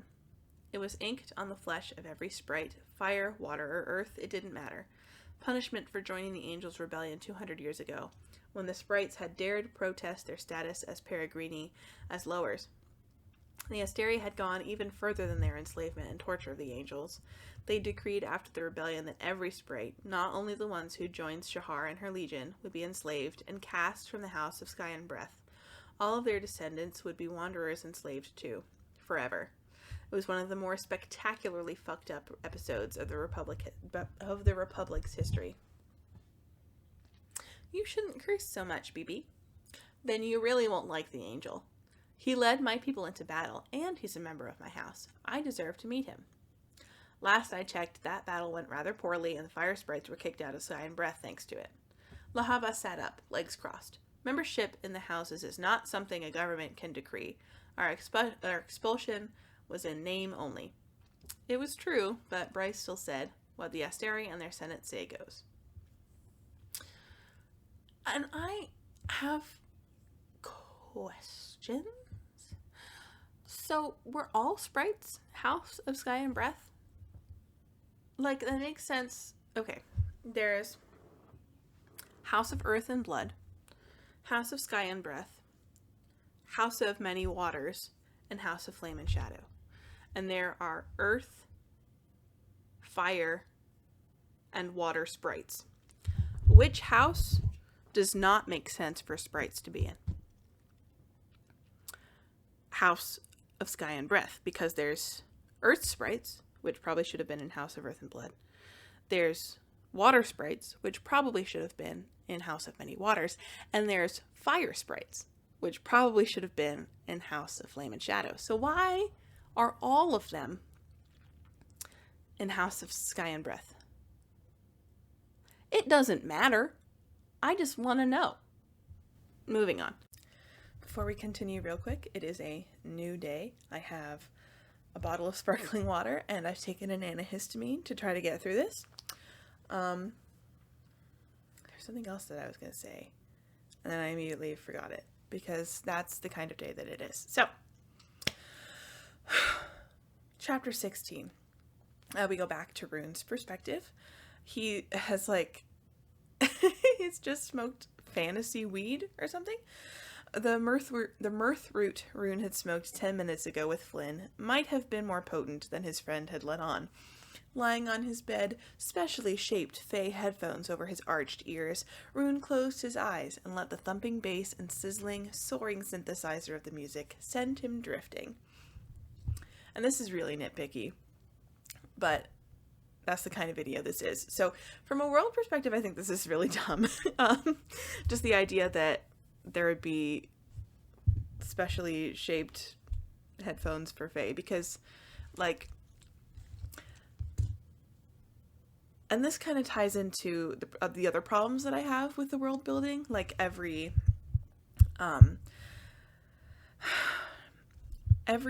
like self-aware race is basically just humans with, like, additives. Like, angels are just people, but they have wings, and, like, shifters are just people, but they turn into other things, and, like, fae are just humans, but they have pointy ears, and, like, mermaids are just people, but they have fishtails. So, like, they're all basically humans, but I really don't think that should be the case, because in this society, like, humans are less than lowers. Like, they're not veneer at all. They're, I don't remember the word for it, but, like, so their ear shape shouldn't be the default. Like, presumably, you would think that all of the different races would have differently shaped ears, because none of them are from the same planet. Like, humans are on Midgard, and they're native to the planet, but, like, Fae and, like, the other veneer we've learned earlier came from a different realm. So, like, the fact that any other veneer would have human-shaped ears is dumb. And this is nitpicky. I'm admitting that, but that was the thing that was like, huh? To me. Anyway, there's a party at Rune's house, and he lives with Tristan Flynn and Declan Emmett, and Bryce shows up. Bryce showed herself through the living room, where the music blasted so loud it made Rune's teeth rattle in his skull. He entered in time to see Bryce striding past the pool table in the rear of the long, cavernous space. A few Oggs warriors stood along it, females with them, deep in a game. Tristan Flynn, son of Lord Hawthorne, presided over it from a nearby armchair, a pretty dryad on his lap. The glazed light in his brown eyes mirrored Rune's own. Flynn gave Bryce a crooked grin as she approached. All it usually took was one look, and females crawled into Tristan Flynn's lap, just like the tree nymph, or, if the look was more of a glower, any enemies outright bolted. Charming as all hell and lethal as fuck. It should have been the Flynn family motto. The Flynn family flotto. That's what I wanted to say. Anyway, if, like, this was around the point in, like, my first read through that I was, like, legitimately, like, if one more character is, like, hot and lethal, I'm gonna lose my shit. Guess what? Shit was lost. Have you not lost it? Well, you don't even know! Anyway, Flynn kind of stands to inherit some kind of title at some point. So, like, he and Rune have that in common. And Declan is a hacker, I guess. So they live together partying and trying to forget that those responsibilities are, like, inevitable. We also get a little bit more about the ordeal as a concept. Tristan and Declan had been Rune's best friends for as long as he could remember, and had always had his back, no questions asked. That they were highly trained and efficient warriors was besides the point, though they'd saved each other's asses more times than Rune could count. Going through their ordeals together had only cemented that bond. The ordeal itself varied depending on the person. For some, it might be as simple as overcoming an illness or a bit of a personal strife. For others, it might be slaying a worm or a demon. The greater the fae, the greater the ordeal. Rune had been learning to wield his shadows from his hateful cousins in Avalon, his 2 friends with him, when they'd all gone through their ordeal, nearly dying in the process. It had culminated in Rune entering the mist-shrouded cave of princes and emerging with the Star Sword and saving them all. So Bryce wants to know about the Viper Queen, and Rune is like trying to talk her out of investigating. The outside world saw his sister as reckless, unchecked, but he knew she'd been the master of her fate since before he'd met her. Bryce was just one of those people who, once she'd set her sights on what she wanted, didn't let anything get in her way. If she wanted to sleep around, she did it. If she wanted to party for 3 days, she did it. If she wanted to catch Danica's murderer, "I am going to find the person behind this," she said with quiet fury. "If you try to interfere with it, I will make your life a living hell. The demon that murderer is using is lethal." He'd seen the crime scene photos. The thought that Bryce had been saved by mere minutes, by sheer drunken stupidity, still twisted him up. Rune continued before she could answer. "The Autumn King told you to lie low until the summit. This is the fucking opposite, Bryce." Bryce rolled her eyes. This every side note. But this is dumb. Because we've been told by the narrative, and we will be told again many times later in the narrative, that, yeah, everybody thinks that she's dumb, but it's because Bryce purposefully presents the party girl persona because she benefits from others underestimating her. Like, that's the consequence of making people think that you're dumb, is that they're going to think that you're dumb. Anyway, she learned nothing about the Viper Queen, so this visit was pointless. But then Bryce goes to leave when the Fae frat boys, which is what I'm going to call them, see Hunt, and then this happens. The Umbra Mortis looked pissed, his arms crossed and wings flaring slightly. But Bryce just breezed past him without so much as a glance, causing Athalar to slowly turn, arms slackening at his sides, as if such a thing had never happened in his long, miserable life. And wasn't that enough to put Rune in a killing sort of mood? Rune cleared the porch and front lawn and stepped onto the street, holding out a hand to the car that skidded to a screeching halt. His hand hit the hood, fingers curving, metal dented beneath it. The driver, wisely, didn't scream. Rune strode between 2 parked sedans, Declan and Flynn close behind, just as Hunt turned to see what the fuss was about. Understanding flashed in Hunt's eyes, quickly replaced by a half-smile. "Prince, what the fuck are you doing here?"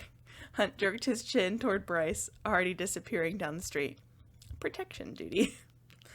And this was so dramatic. Rune, he was my favorite for all of 20 pages, and anyway.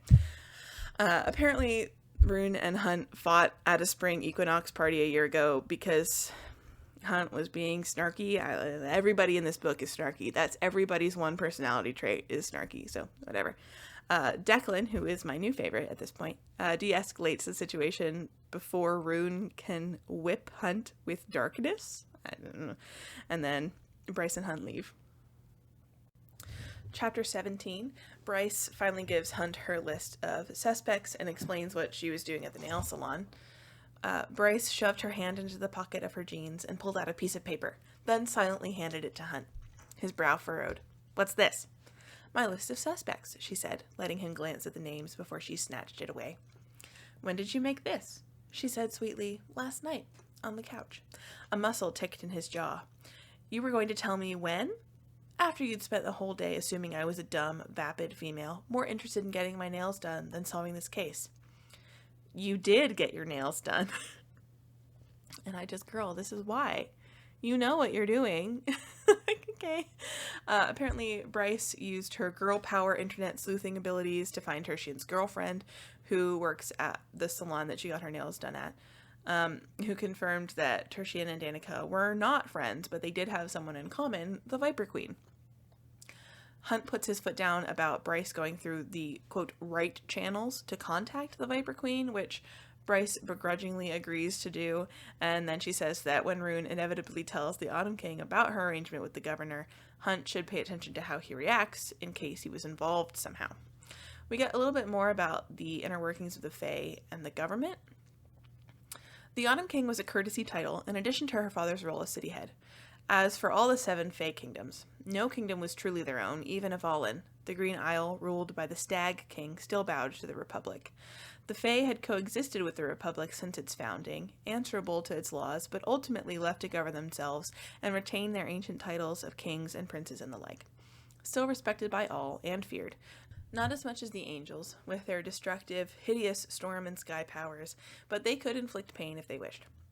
Choke the air from your lungs, or freeze you, or burn you from the inside out. Solus Newrune and his 2 friends could raise hell when provoked.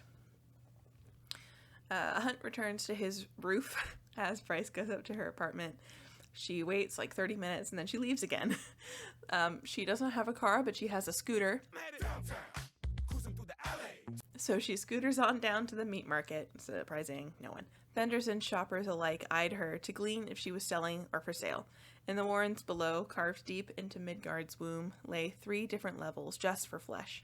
Mostly human, mostly living, though she'd heard of some places that specialized in certain tastes. Every fetish could be bought, no taboo was too foul. Half-breeds were prized, they could heal faster and better than full humans. A smarter long-term investment. An occasional veneer were enslaved and bound with so many enchantments that they had no hope of escape. Only the wealthiest could afford to purchase a few hours with them. Bryce checked the time on her scooter's dash clock.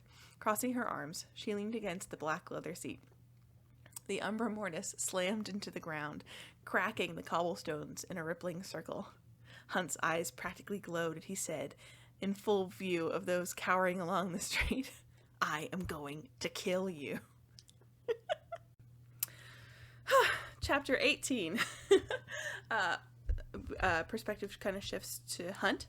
He is at the end of his rope, babysitting, but Bryce is an independent, smart bitch who knows how to get what she wants. Hunt ground out. "I told you that there are protocols to follow if we want to stand a chance of contacting the Viper Queen." "I'm not here to contact the Viper Queen." "What?" The Viper Queen had ruled the meat market for longer than anyone could remember. Hunt made a point. All the angels, whether civilians or legionaries, made a point of staying the fuck away from the serpentine shifter, whose snake form, rumor claimed, was a true horror to behold. Before Bryce could answer, Hunt said, "I'm growing tired of this bullshit, Quinlan." She bared her teeth. "I'm sorry," she seethed, "if your fragile ego can't handle that I know what I'm fucking doing." Okay. I know that you probably know. And I know that I know. But I feel the need to say it anyway, because I feel like Bryce doesn't know. And it's not, okay. It's not about his ego. It's about you being a half-human civilian who hasn't made the drop yet. And he has been ordered by his owner to keep you alive. And you've marched right into a place called the meat market, where sometimes humans are sold alive. Okay, all right, I'm done. Anyway, for plot convenience, Hunt follows Bryce into the meat market instead of just scooping her up and carrying her home, because he could totally do that because he's an angel and she's not. Where a couple vendors recognize her. There's a fruit vendor, because Syrinx's favorite food is durian, a metal worker who can recognize forgeries, and a book vendor that Bryce does not explain. Bryce is here to find a salt vendor, which she does, and she wants to buy 7 pounds, 7 ounces of obsidian. Hunt scanned the room. White salt for purification, pink for protection, gray for spell work, red, he forgot what the hell red was for, but obsidian. Shit. Hunt fell back on centuries of training to keep the shock off his face. Black salts were used for summoning demons directly bypassing the Northern Rift entirely, or for various dark spell work. A salt that went beyond black, a salt like the obsidian, it could summon something big. Hell was severed from them by time and space, but still accessible through the twin sealed portals at the North and South Poles, the Northern Rift and the Southern Rift, respectively, or by idiots who tried to summon demons through salts of varying powers. The vendor tries to tell her that she doesn't sell that. She gets him to name a price. They haggle. It takes forever. Several pages. He puts it in a bag. And then the Viper Queen shows up. At the start of chapter 19, Bryce and the Viper Queen are having a bit of a stare down. The Serpentine Shifter smiled, revealing bright white teeth and canines that were slightly too elongated and slightly too thin. Nice bodyguard. Bryce shrugged as those snake's eyes dragged over every inch of Hunt. Nothing going on upstairs, but everything happening where it counts. Hunt stiffened, but the female's purple lips curved upward. I've never heard Hunt Athalar described that way, but I'm sure the general appreciates it. At the near-forgotten title, Hunt's jaw tightened. Yes, the Viper Queen had likely been alive during the fall, would have known Hunt not as one of the 33rd Triari or the Shadow of Death, but as General Hunt Athalar, High Commander of all the Archangels Shahar's legions. The Viper Queen invites them to her office, and Bryce is infuriating to me in this chapter. Bryce stepped closer to the Viper Queen. "Lead the way, Majesty." She did. Hunt was bristling at her side, but Bryce kept her eyes on the swaying, glossy bob of the female ahead of them. Her guards kept a few feet behind, far enough away that Hunt deemed it safe to mutter, "This is a terrible idea." "You were bitching this morning that I wasn't doing anything of value," Bryce muttered back as they trailed the Viper Queen through an archway and down a back set of stairs. From below, roaring and cheers rose to meet them. "And now that I am doing something, you're bitching about it too?" She snorted. "Get your shit together, Athalar." His jaw tightened again, but he glanced at her bag, the block of salt weighing it down. "You bought the salt because you knew it'd attract her attention." Okay, hot take. Shahar's rebellion didn't fail because of the Astari's insurmountable strength, but because she chose this dumbass to be her high commander. Anyway, the Viper Queen knows why Bryce is here because she is not a total idiot. She claims that she didn't kill Danica even if she was a threat because they had a working relationship, and she wouldn't have killed Tertian because his dad is such a pain to deal with. She speculates that maybe the vampire was in the meat market for drugs, but since his talk screen was clear, it's kind of a dead end. She gives them her alibi via flash drive. Apparently she was expecting this visit, and then she offers Bryce a job. The Viper Queen tore her eyes from a still snarling Hunt and said sharply to Bryce, "I don't use what I sell, though I don't think you live by that rule over at your fancy gallery." She winked. "You ever get sick of crawling for that sorceress, come find me. I have a stable of clients who'd crawl for you and pay to do it." Hunt's hand was warm on her shoulder. "She's not for sale." Bryce leaned out of his grip, throwing him a warning glare. The Viper Queen said, "Everyone, General, is for sale. You just have to figure out the asking price." Smoke flared in her nostrils, a dragon huffing flames. "Give me a day or two, Athalar, and I'll figure yours out." Hunt's smile was a thing of deadly beauty. "Maybe I figured yours out already." Okay, so I thought she was a snake shifter. I don't know why she can breathe fire if she's a snake shifter, because there are, like, human dragon things that exist in this world. It doesn't matter. She says to look where it hurts the most. That's always where the answers are. And then has her bodyguards escort them out. And honestly, Bryce should have faced, like, more of a consequence for this kind of nonsense. Because we've already been led to believe that the Viper Queen is a take-no-shit, super lethal kind of veneer who has a lot of, like, muscle at her disposal. But plot armor. Chapter 20 is back to Bryce's perspective. She still hasn't made the list of Danica's last week of activities, but this time it's actually her just kind of, just having a heart and not being a pain for no reason. She and Lahaba are in Griffin Antiquities, and Lahaba still wants her to let Hunt in. They speculate over what he's like in bed, and then Jasiba calls them to tell them to get back to work because she's got cameras all over the place. Bryce does eventually let Hunt in to ask for his help, and Lahaba finally gets to meet him and then perches on his finger like a parakeet and immediately tells him what a softie Bryce really is. One of the things Lahaba says is that Bryce purchased Syrinx from Jasiba, and that's why he goes home with her. Hunt examined the various tanks throughout the room and the assortment of reptiles within them, then the empty waters of the massive aquarium. "I thought he was some designer pet." "Oh, he is," Lahaba said. "Syrinx was stolen from his mother as a cub, then traded for 10 years around the world, then Jasiba bought him to be her pet, then Bryce bought him, his freedom, I mean. She even had proof of his freedom certified. No one can ever buy him again." She pointed to the chimera. You can't see him with him lying down like that, but he's got the freed brand on his front paw. The official seat and everything.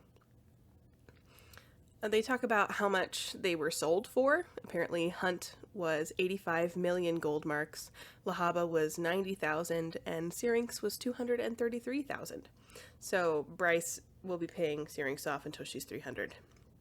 Anyway, Bryce opens Lahaba's tablet to try to make the list, where Lahaba's show is still on, which is like, she calls it Fangs and Bangs. Who doesn't love a little erratic lizard fiction? Ooh, come on, baby. I think it's like a reality dating show. The show is right in the middle of a vampire and a wolf shifter in the middle of boinking. And then a Hunt refers to it as Fangs and Bangs, which is cute, I guess. Honestly, this scene isn't bad. Bryce has stopped projecting long enough to actually ask someone for help. And Hunt is like not rubbing it in her face, and he's like being nice. They talk about some stuff and inevitably make it back to the rebellion. Hunt is 233, so he was pretty young when the rebellion started. And then he asks Bryce if she's ever killed anyone before, and she has. Surprise lit his eyes, but she didn't want to go into it. What had happened with Danica senior year that had left them both in the hospital, her arm shattered, and a stolen motorcycle little more than scrap. Lahaba cut in from across the library. "Baby, stop being cryptic. I've wanted to know for years, Athy, but she never tells me anything good." "Leave it be, Lahaba." The memories of that trip pelted her. Danica's smiling face in the hospital bed beside hers. How Thorne carried Danica up the stairs of their dorm when they got home, despite her protests. How the pack had fussed over them for a week. Natalie and Zelda kicking the males out one night so they could have a girls-only movie fest. But none of it had compared to what had changed between her and Danica on that trip. The final barrier that had fallen. The truth laid bare. "I love you, Bryce. I'm so sorry." "Close your eyes, Danica." And the only issue that I have here is that this book spoon feeds us so much, like truly everything. And for some reason, like the time that Bryce killed someone, well, the one thing that I want to know about is like shrouded in mystery, and it's fine. Hunt finally has Bryce start with one happy memory in the week before Danica's death. She picks when they got their tattoos. She keeps going until she starts to panic again, and then they get a cryptic text from Rune to meet him at Luna's temple. Chapter 21, we perspective shift to Rune, who is waiting for Bryce at Luna's temple. We get some useless exposition about the Pantheon that doesn't actually matter. Since it doesn't actually matter, I'm just going to summarize it. Luna is the goddess of the moon. I can only assume that would be the only thing that makes sense, but apparently both wolves and Fae claim Luna as their patron goddess. At some point there was like a war about like who she favored. Sorry, my cat is creeping towards me on the desk.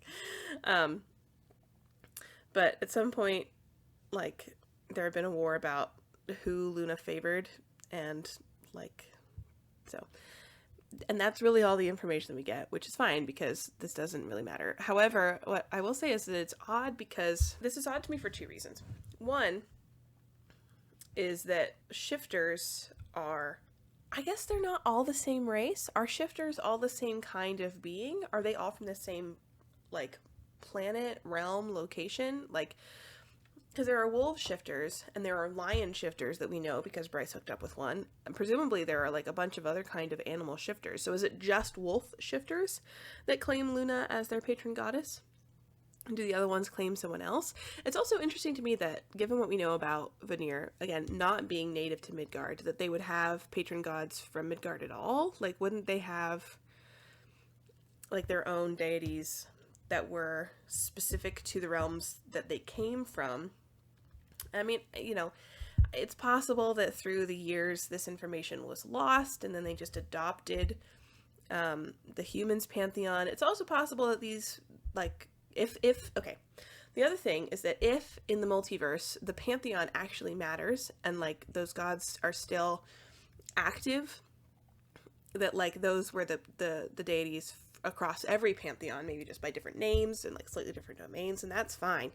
But we get so little information about this, it doesn't matter. And like there are still people practicing whatever religion this is like supposed to be building, because there's a temple, and the temple is an active temple with like acolytes and like stuff like that. So I'm just not sure. I just don't know.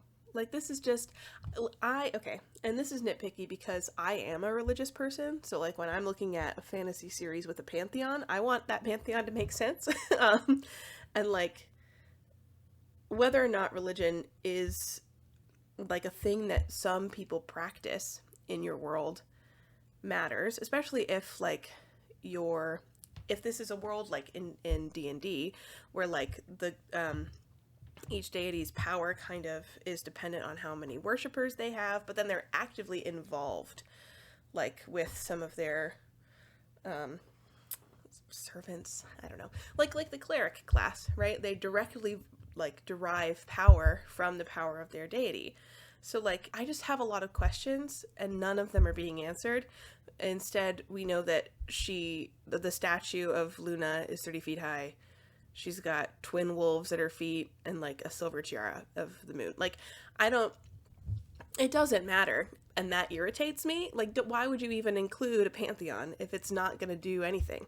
Like, and there's nothing about, it's fine. This is nitpicky, and I'm moving on. Anyway, there's a tour going on in the background, which is just the sloppiest and most annoying way to shove world building into a scene that doesn't need it. The river makes a crescent shape, and that's why it's called Crescent City. Anyone with eyes could have told you that. Well, any seeing person could have told you that. I, understand that some people are not, and maybe they needed to know. But again, it doesn't matter to the story. Apparently, the quiver and the arrows on the statue were donated by Micah. Sacrifices are still prepared in the temple, so it's still somehow a functional religious site and a tourist trap at the same time. And in fairness, like, we do have real-world examples in fairness, we do have, like, some real-world examples of this, like, with Vatican City and Notre Dame.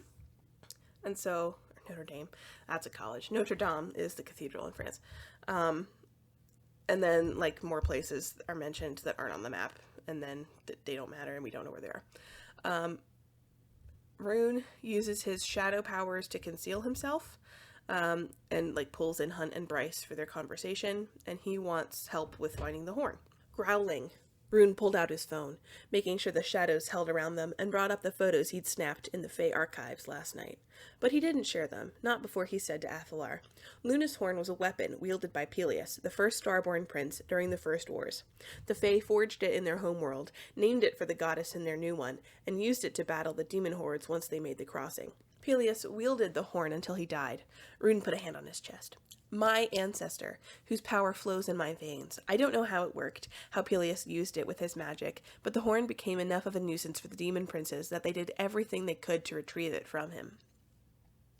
Rune went on.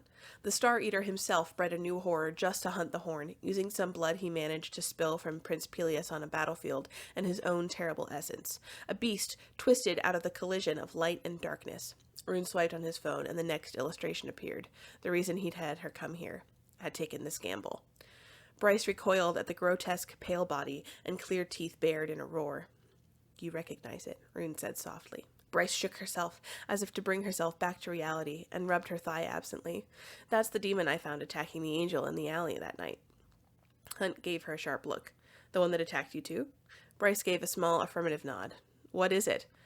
It dwells in the darkest depths of the pit, Rune answered, so lightless that the Star Eater named it the Crystallos, for its clear blood and teeth. So, I'm still a little fuzzy on the timeline here, but this sounds like pretty immediately after the Vanir, or at least the Fae, arrived on Midgard.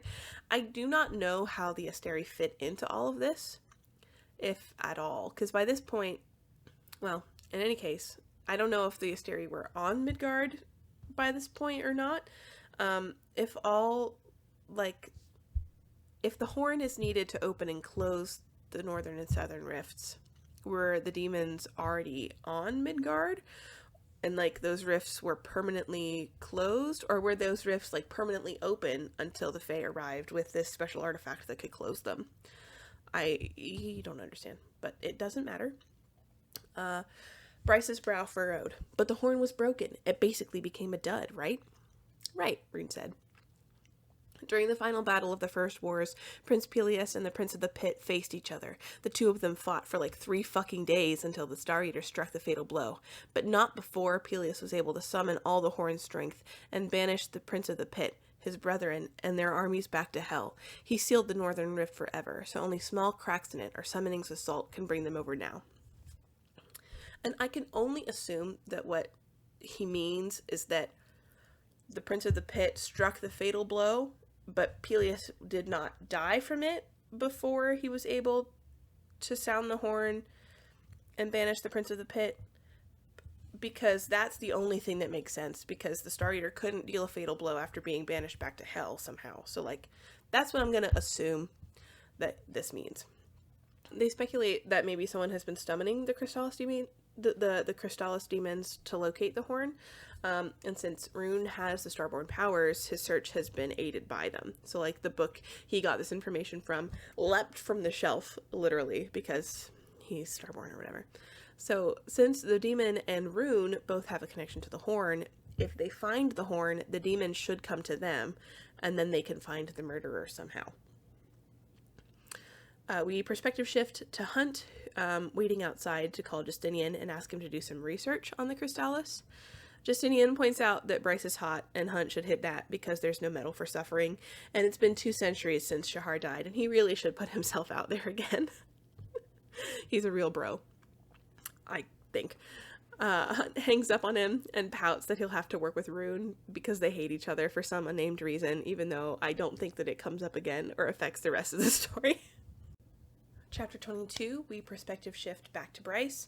She is immediately suspicious of the Autumn King since he's after the horn. Rune doesn't think that he's responsible, though.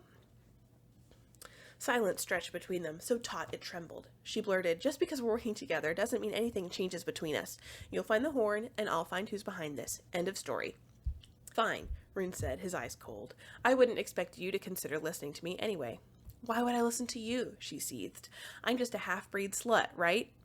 Rune stiffened, a flush flaring. "You know it was a done fight, and I didn't mean that." "Yes, you fucking did," she spat and turned on her heel.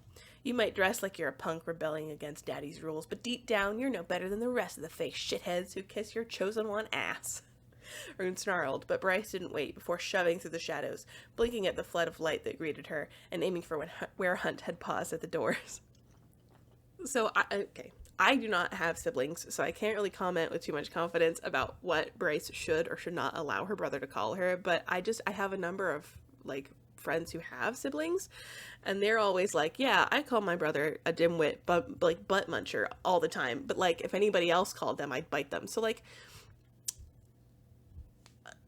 just, like, from this, clearly that was inappropriate to say, but, like, and we get, like, a window into Rune's head that Bryce does not get, but he, like, clearly cares about her a lot. So, like, I would say this is maybe not, like, this attitude of Bryce's is probably more so that she doesn't want to get close to him just to lose him, but she was pissed at him in the 7-chapter prologue, so I'm not really sure if that's true or not.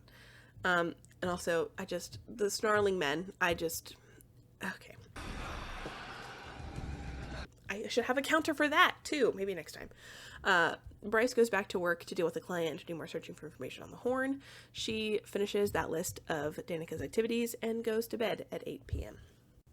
Chapter 23 starts with Bryce at work the next morning when Jasiba asks her to go send her a file from Jasiba's computer, which is really just an excuse to introduce Chekhov's gun. And in any other book, I wouldn't mind this at all, because this is kind of a fun nod to a really well-known literary device, but here it's kind of silly to me.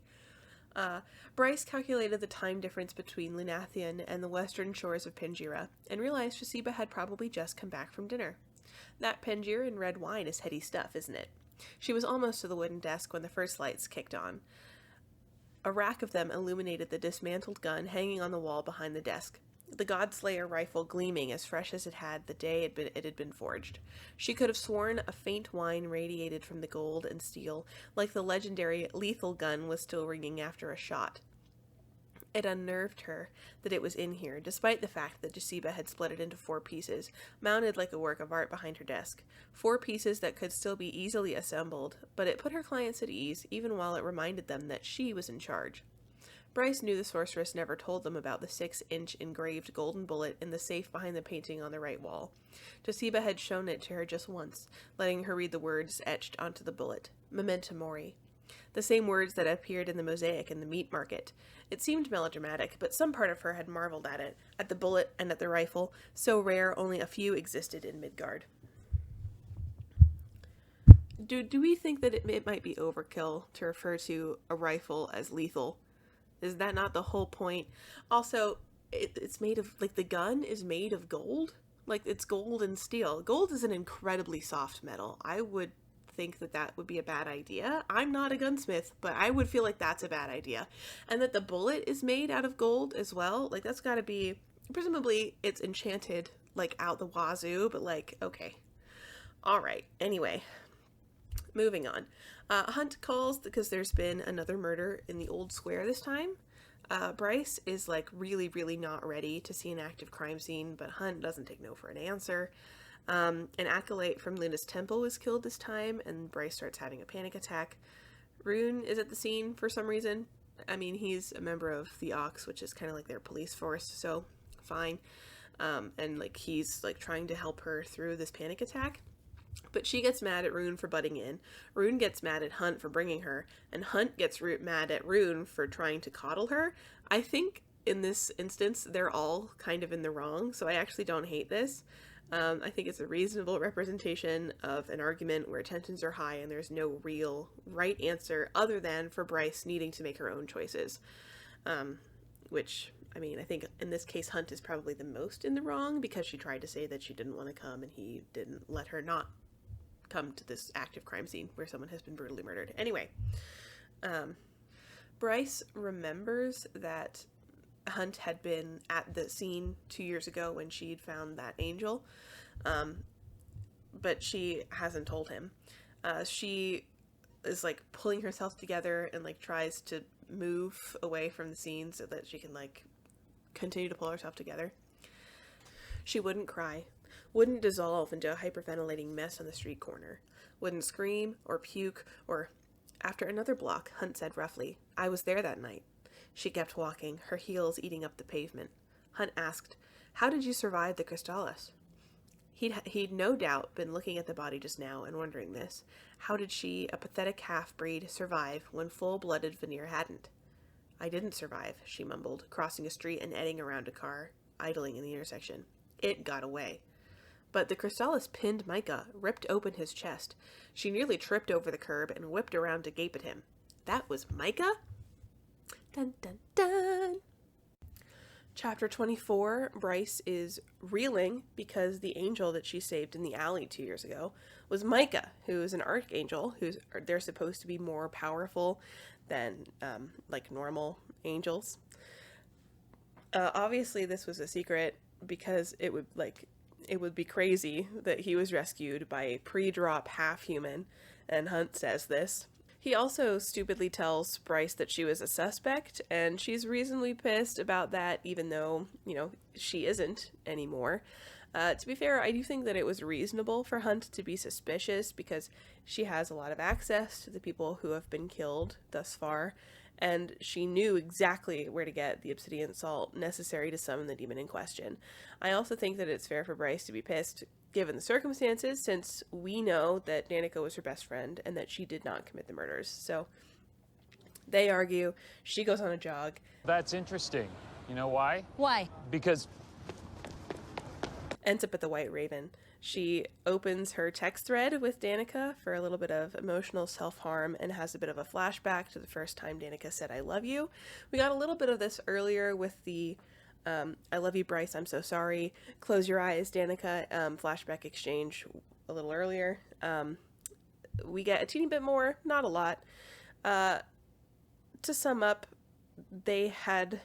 It's like stolen a motorcycle, and then there was a chase, and then the motorcycle crashed, and the people that were chasing them were gonna shoot them, but, like, couldn't find the bullets to the gun, and obviously they lived, and that's all that we really get from that. And that's the end of the chapter. Chapter 25, Hunt trailed Bryce to the club because he's worried that she'll call Josiba or Micah's office to spill the beans about Hunt spilling the beans. Justinian wasn't able to find anything new about the Crystallis, and Victoria verified the Viper Queen's alibi. He admits to himself that bringing Bryce to the crime scene was maybe a bad idea. He rubbed his face. He wished Shahar were here, soaring beside him. She'd always let him talk out various strategies or issues during the 5 years he'd been with her 18th. Always listened and asked questions. Challenged him in a way no one else had. By the time an hour had passed and the rain had begun, Hunt had planned a whole speech. He doubted Quinlan wanted to hear it or would admit what she'd felt today, but he owed her an apology. He'd lost so many essential parts of himself over these centuries of enslavement and war, but he liked to think he hadn't lost his basic decency. At least not yet. He follows Bryce into the club where she's meeting with Juniper. Bryce says she's having a liquid dinner, which Hunt assumes means alcohol, so he orders food for her, which obviously pisses her off. Am I getting war flashbacks to A Court of Silver Flames? Yes. Yes, I am. Hunt threw her a half smile. Don't be such a cliche. Her eyes simmered. You have a rough day and you come to drown yourself in vodka? He snorted, letting go of her wrist and grabbing her glass. He lifted it to his lips, holding her stare over the rim. At least tell me you have good taste in... He sniffed the liquor. Tasted it. This is water. Her fingers curled into fists on the table. I don't drink. Juniper said, I invited Bryce tonight. It's been a while since we've seen each other, and I have to meet some of the company members here later, so... Why don't you drink? Hunt asked Bryce. You are the Umbra Mortis. I'm sure you can figure it out. Bryce scooted out of the booth, forcing Juniper to get up. Though considering you thought I killed my best friend, maybe you can't. Hunt bristled, but Bryce just declared, I'm going to the bathroom. Then she walked right into the throng on the ancient dance floor, the crowd swallowing her as she wove her way toward a distant door between two pillars at the back of the space. And honestly, this is the most I've liked Bryce, up until this point, which is so funny to me because she gives me major Nesta vibes, and I really wasn't a fan of Nesta. I really did not like her all through the Akatar series, and even her, A Court of Silver Flames, which is from her perspective. Just not a fan, but this is interesting to me. I'm starting to like Nesta because of Bryce, which I did not expect. Don't be fooled, this is not me liking this book. I like this scene. Anyway, Bryce stomps away to the bathroom, and Juniper goes with her because, they're girls. This is par for the course. And then Rune shows up. He doesn't have anything new, but the club owner called him because Bryce looked like she was having a hard time. And then a bomb goes off. Chapter 26. This one has a lot of perspective shifting, so just bear with me. First up is Bryce. 1 minute, Athalar and Rune were talking. 1 minute, Bryce was about to go rip into both of them for their alpha hole protectiveness, smothering her even from afar. 1 minute, she was just trying not to drown in the weight that had yanked her under that too familiar black surface. No amount of running could free her from it, buy her a sip of air. The next, her ears hollowed out, the ground ripped from beneath her, the ceiling rained down, people screamed, blood sprayed, fear scented the air, and she was twisting, lunging for Juniper. Shrill, incessant ringing filled her head.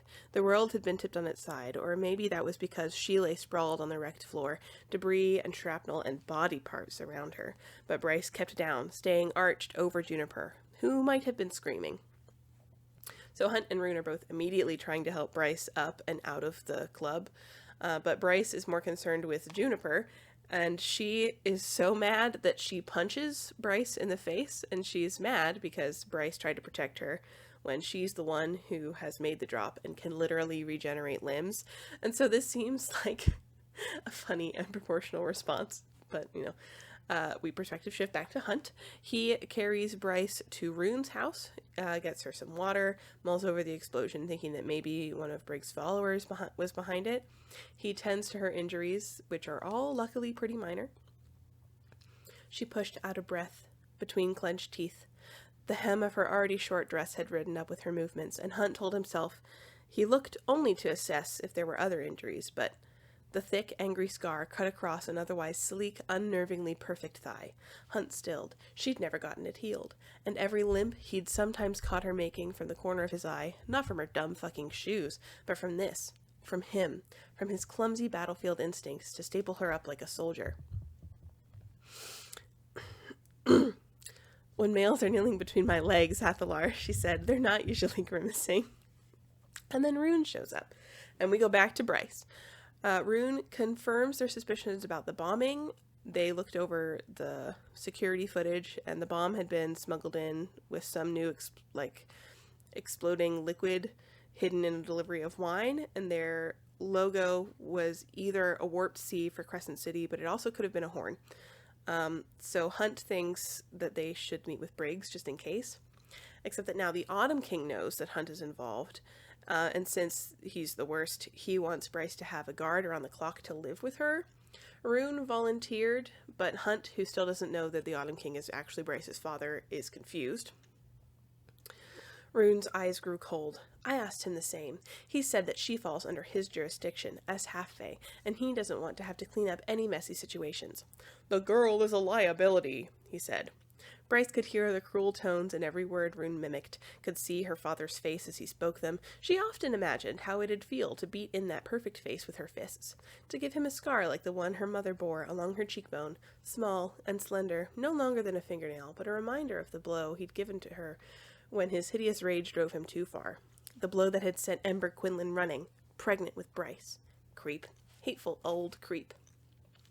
And obviously Bryce does not want Rune living with her, so she volunteers Hunt to do it instead. And we go back to Rune. He tells Bryce that he wants to look at Jasiba's library, since the Fae archives haven't yielded any new information. And Bryce agrees to do this if he can put Declan at her disposal, because she wants his help getting info on Danica's last movements. Rune leaves, his dad calls to threaten him some more, and Rune kind of contemplates his meeting with the Oracle. Rune had puked after hearing it the first time, when he was 13, sent to the Oracle for a glimpse of his future, like all Fae.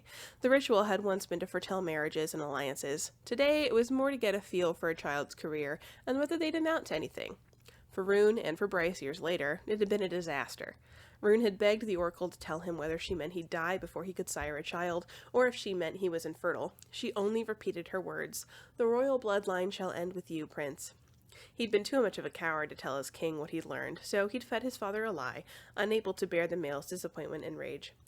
The Oracle said I would be a fair and just king. The Fae do this as sort of like a rite of passage, right? But do other, people groups, utilize the Oracle at all? Prophecy is always one of those kind of... It can't, especially in a story, it can't be too obvious, but it also has to be a little helpful. So there's no guarantee that what the Oracle tells you is anything useful, but why wouldn't Micah or the Asteri commandeer the Oracle's future seeing ability for their own purposes? It just seems weird that this person, the Oracle, is just out and about doing random prophecies like this that don't seem to matter, when it seems like it would be helpful for military strategizing, but she's just kind of chilling in Crescent City. I don't know. Chapter 27 is back in Hunt's perspective.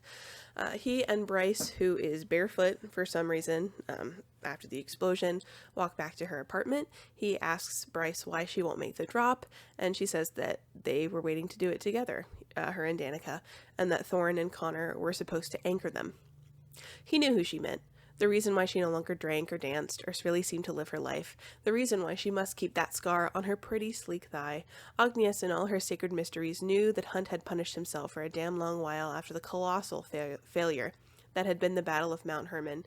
Even while he'd been tortured in the Asteri's dungeons, he'd punished himself, flaying his own soul in a way no Imperial interrogator ever could. And, ugh.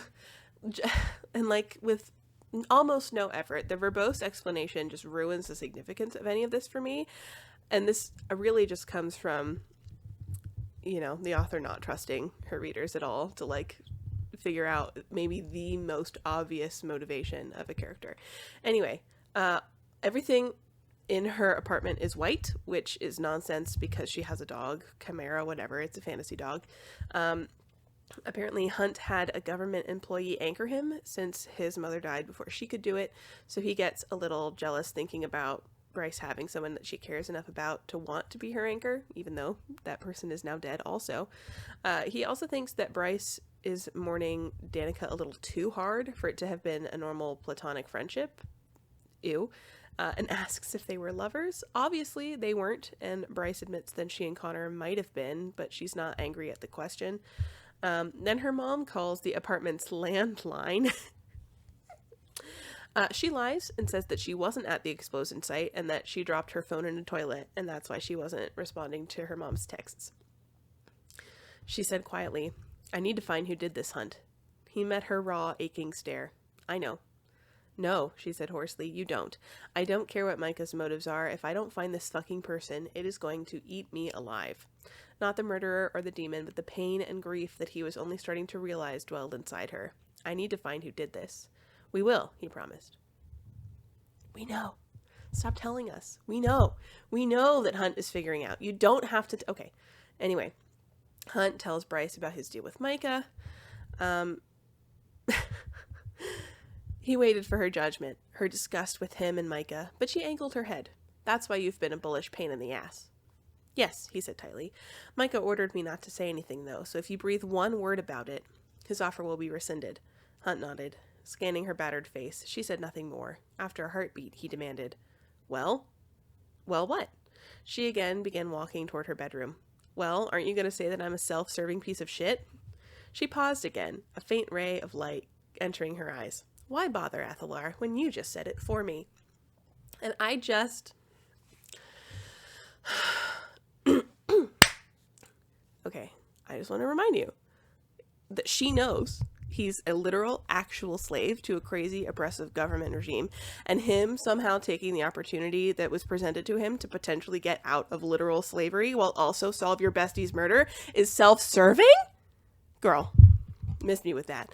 And then she confirms what we already know, that it's easier for people for her. It's easier, sorry, I'm so mad. And then she confirms what we already know, that it's easier for her when people assume she's a vapid idiot, because it supposedly lets her see who they really are.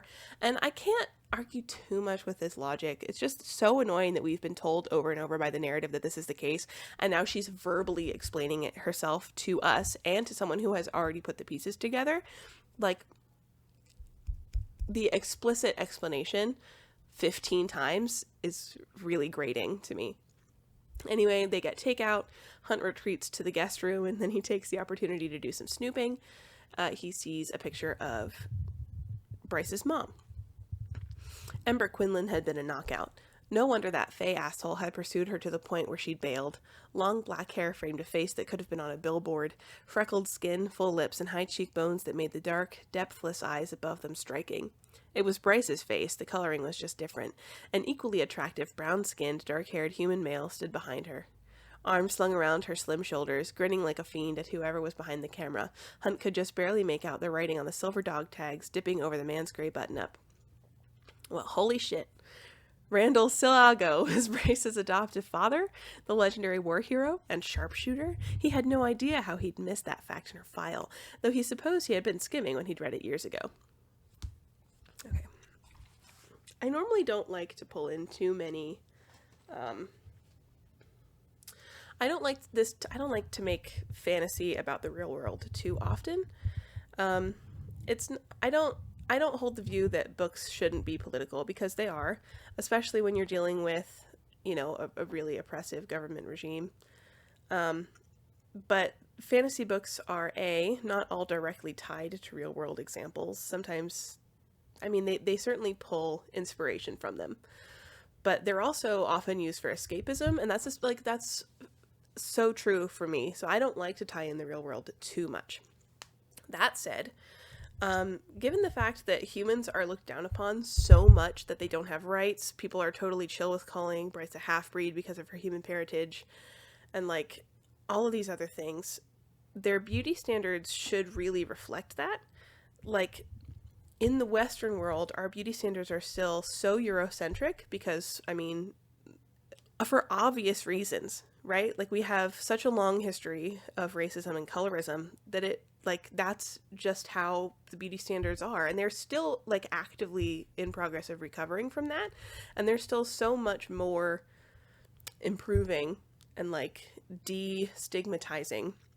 That might not be exactly the right word. But, like, I can't tell if this is this author just having, like, not great world building, or if she's just allergic to people considered ugly in your fantasy romance story. But if you're going to tackle a story with 15,000 years of oppression, you should at least make an attempt.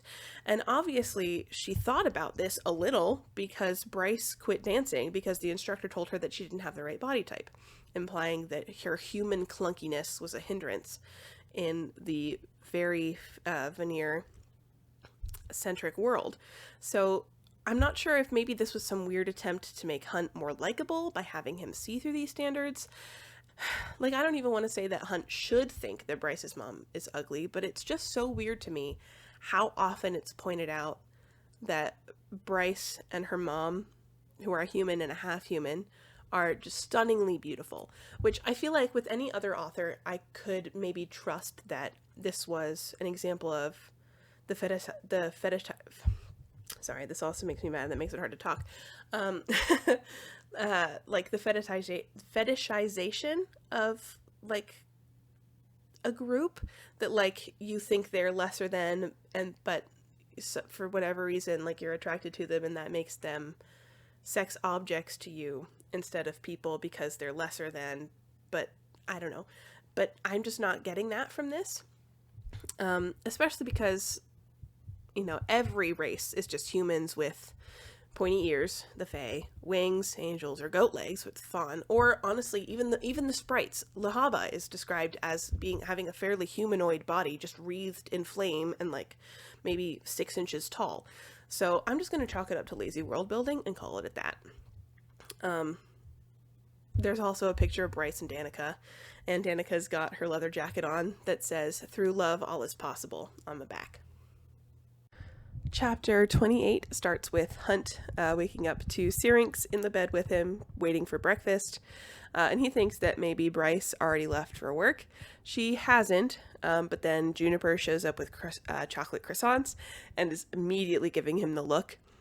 He goes to make some coffee and to eavesdrop on their conversation. They talk about who could be responsible for the bombing, and Juniper mentions that Fury will probably come back to the city because of it. Burning soulless. Throwing Fury Axtar into this mess was a bad fucking idea. Hunt spooned coffee beans into the gleaming chrome machine built into the kitchen wall. Quinlan asked tightly, "So she'll come back home for a bounty, but not to see us?" A silence. Then, "You weren't the only one who lost Danica that night, B. We all dealt with it in different ways. Fury's answer to her pain was to bail." "Your therapist tell you that? I'm not fighting with you about this again." More silence. Juniper cleared her throat. "B, I'm sorry for what I did. You've got a bruise."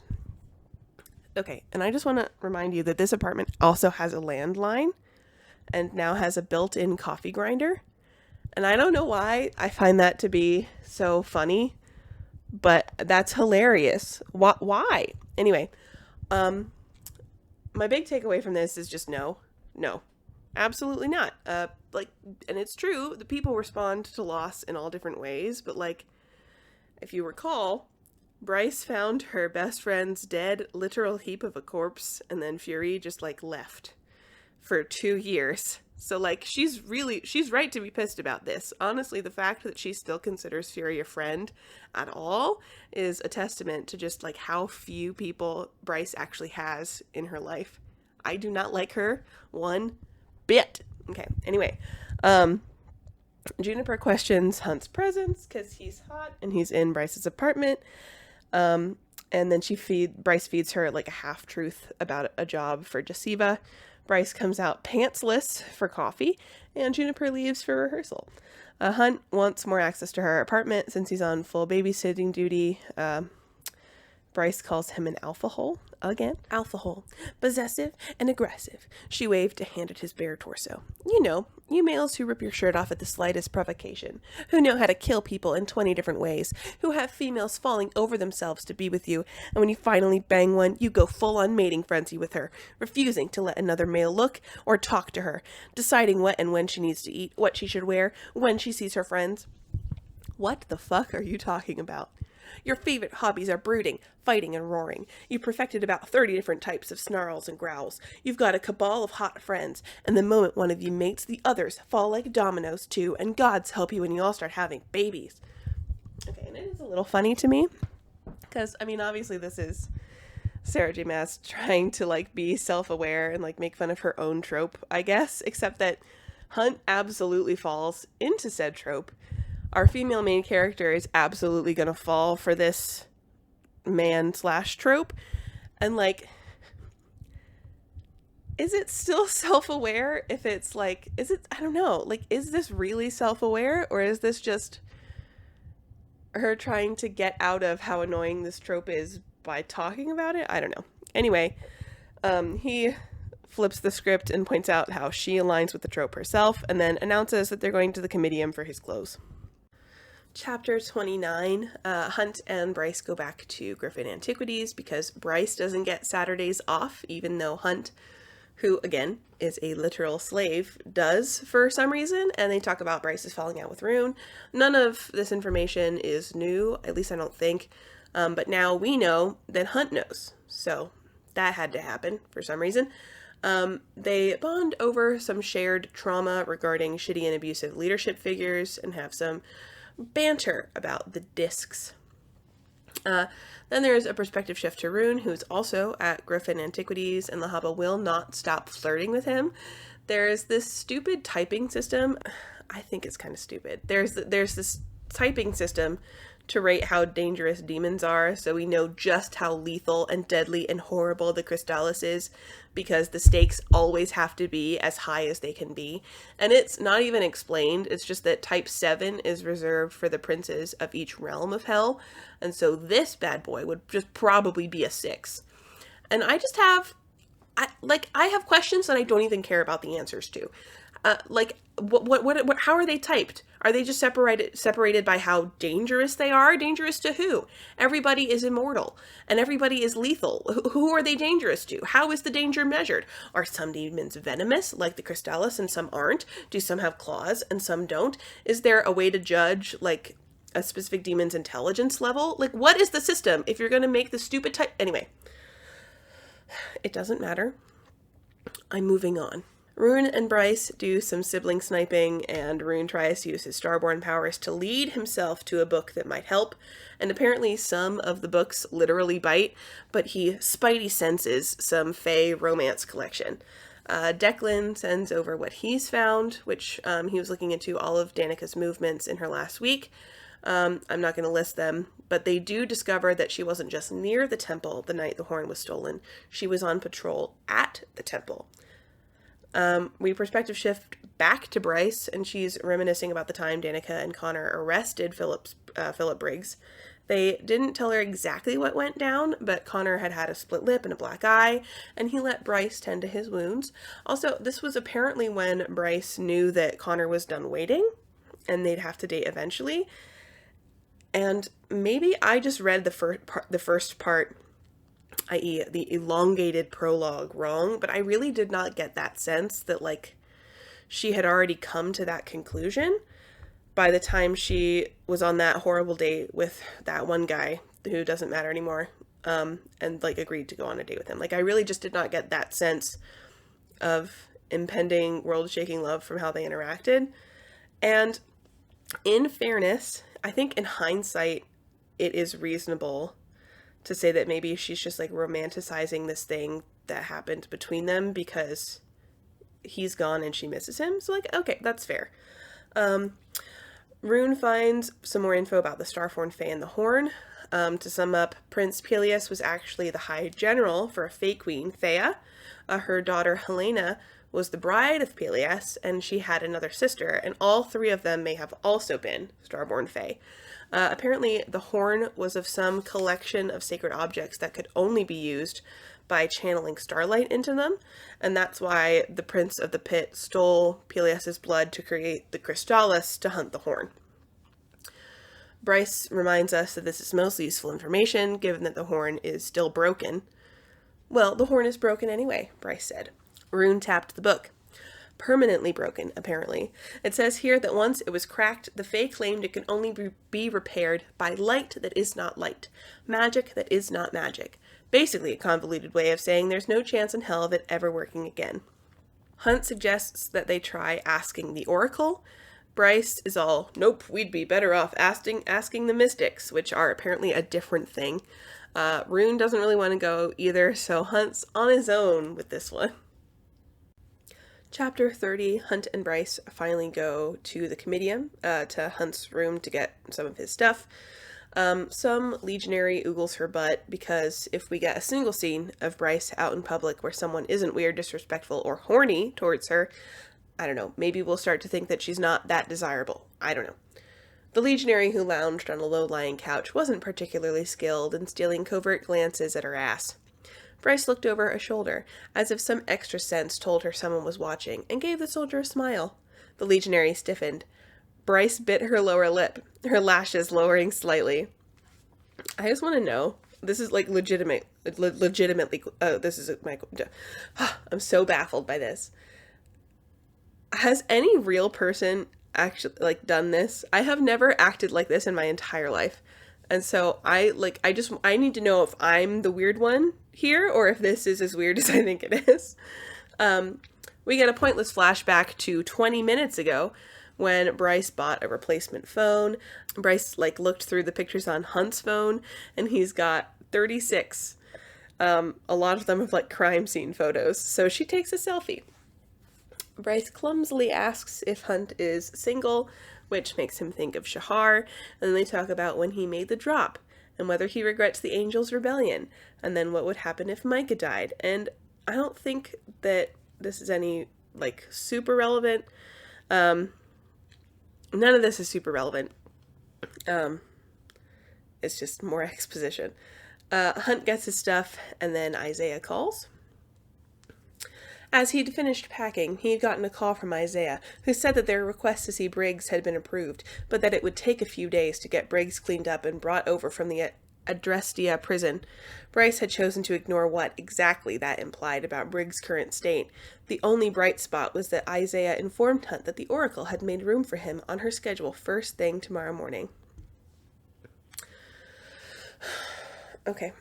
This is just more of my biggest complaint with this book is that you have to spell out that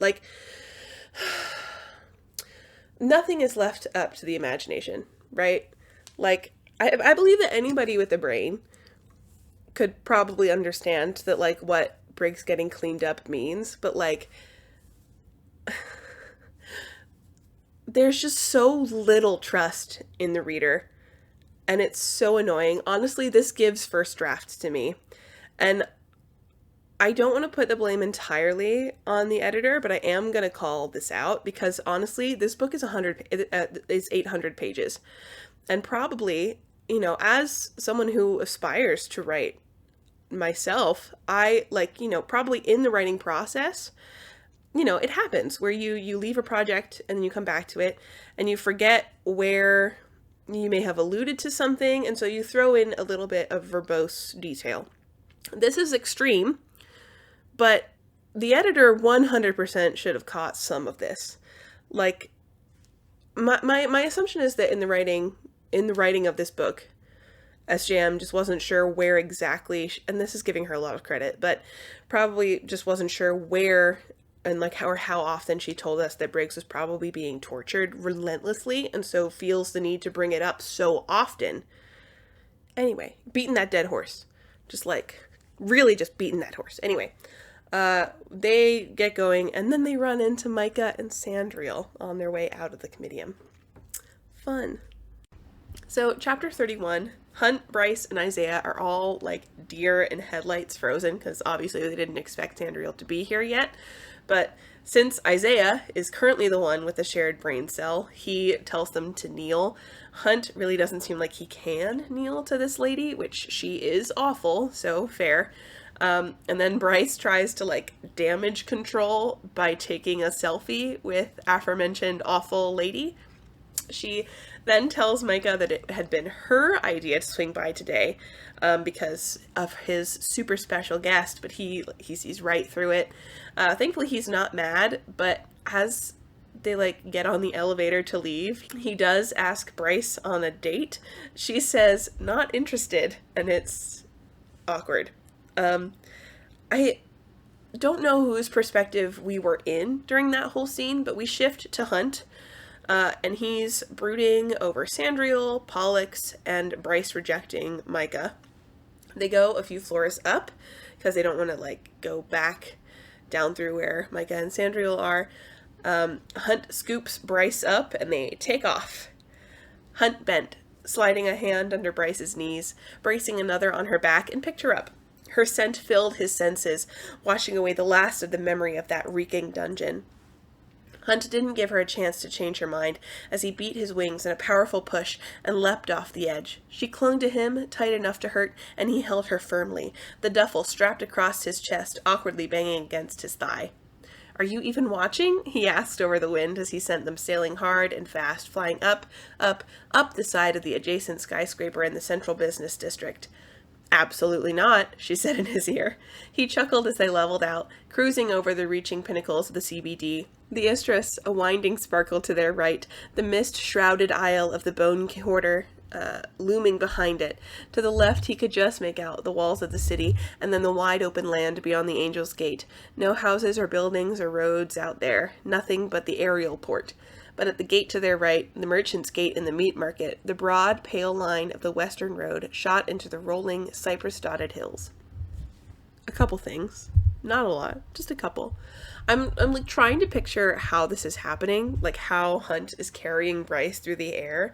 I keep thinking the angels would fly like birds, like sort of parallel to the ground, but Bryce is like cradled kind of against his chest. So like, I can't picture this, like, I'm sure that there's like a Superman clip of this happening somewhere, but like with wings and like a duffel bag, I don't know. I also don't hate this opportunity to give us like a landscape description of like what's outside of the city, because we very rarely get that. It's goofy to me. Okay, I have a terrible sense of direction. Like, I do not operate with like cardinal directions. If you tell me west, I'm gonna look at you like, okay, but like, is it before or after the Burger King, you know? I'm a landmark kind of gal. However, it's so funny to me that like to the left there's the Angel's Gate, and then the gate to their right is the meat market, and that's west. So like, I don't know, I just feel like this would have been a good opportunity to use cardinal directions. It's a little goofy. I don't know, it's nitpicky, but it's a little, and also like there's no road beyond the Angel's Gate. There's just an aerial port. Okay, I mean obviously they don't have the need for planes, but like there's no eastern road. Why is there no eastern road? Is there nothing to the east that anybody who doesn't have wings would need to get to? I don't understand why the city is the way that it is. Anyway, it doesn't matter. They land, they bicker, end scene. Chapter 32 is kind of a nothing chapter. There's like one cute moment, which is why I'm gonna even talk about it at all. Hunt follows Bryce back to Griffin Antiquities. I am tired. He waits for her to be done on the roof, and then they walk home.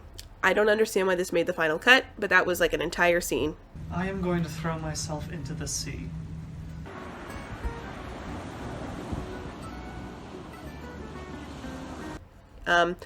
They get back to Bryce's apartment, and Hunt wants to watch sports, and Bryce thinks this is really nice because it's such a normal thing to want to do, and Hunt is definitely not normal.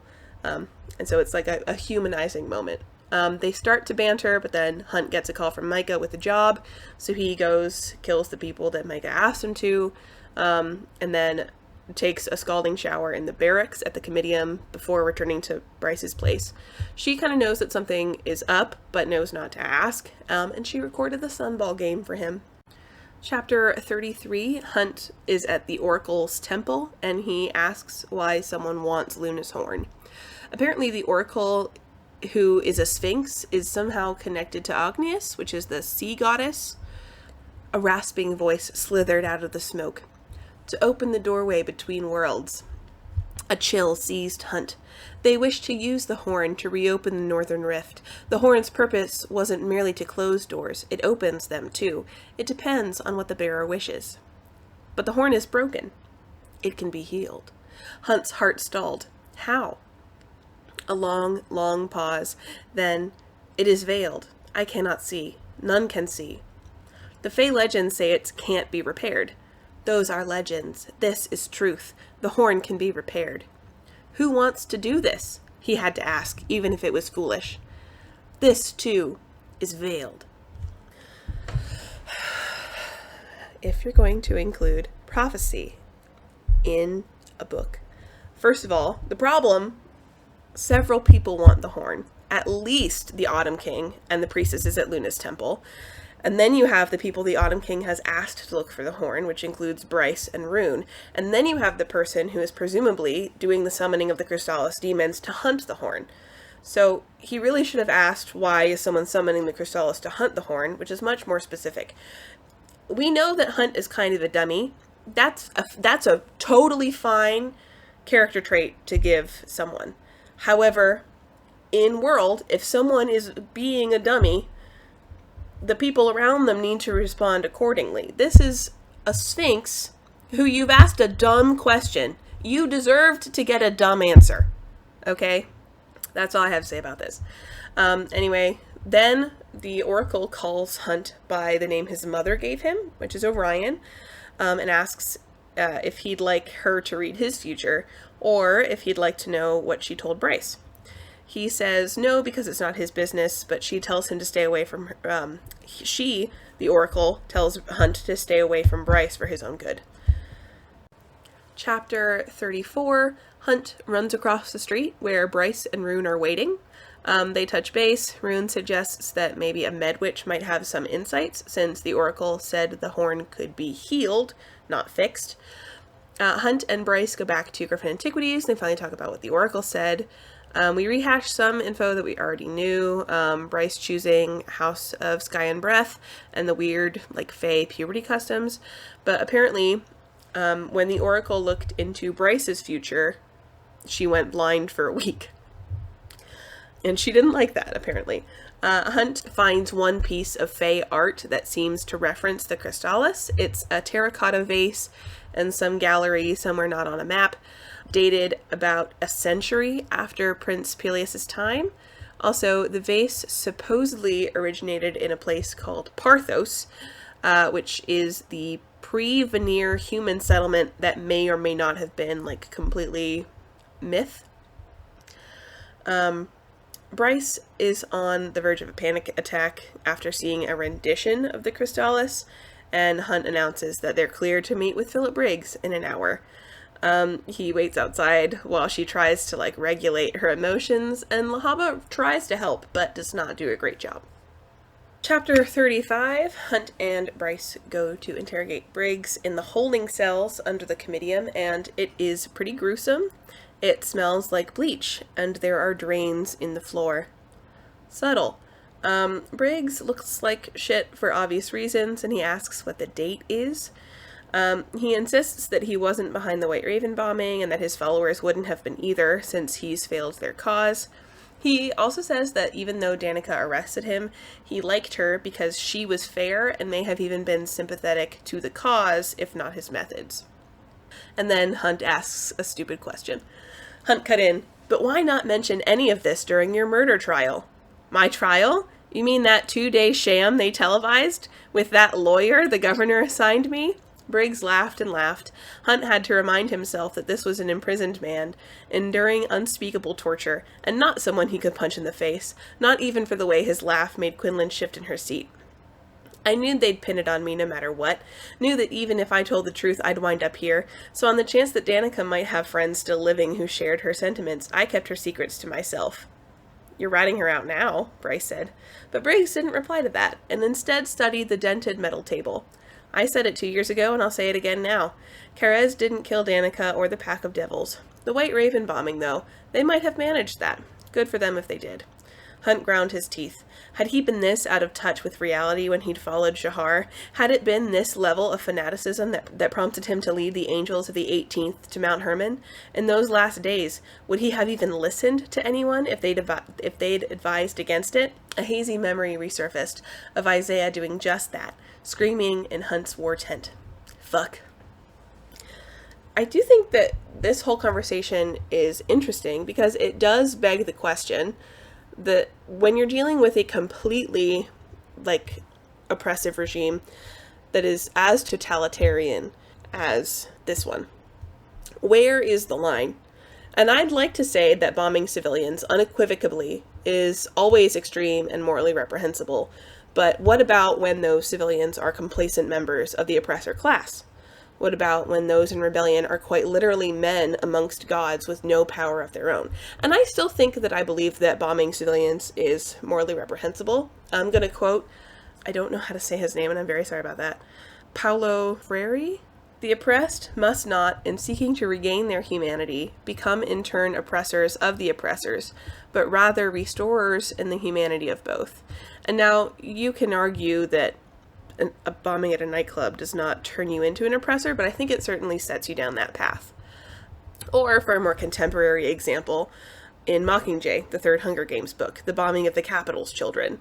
And while civilian veneer aren't quite the same as human children, they're not as innocent and they're not as powerless, I think it's similar enough to draw that comparison. While they are complacent members of the oppressor class, they're still not the enemy in the same sense that active members of the government are, and therefore probably shouldn't be bombed. Anyway,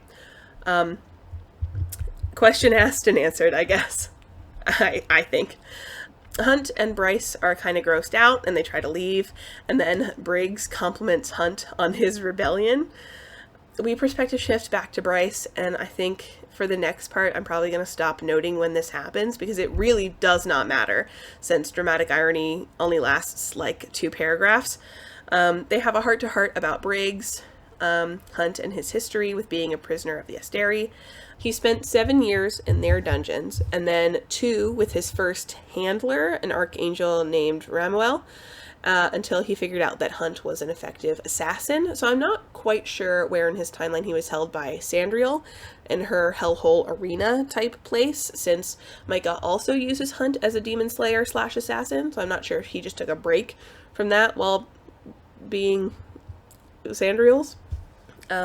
But Bryce reassures him that he's not at all like Briggs. He's not an extreme lunatic anyway, and then they move on back to the investigation.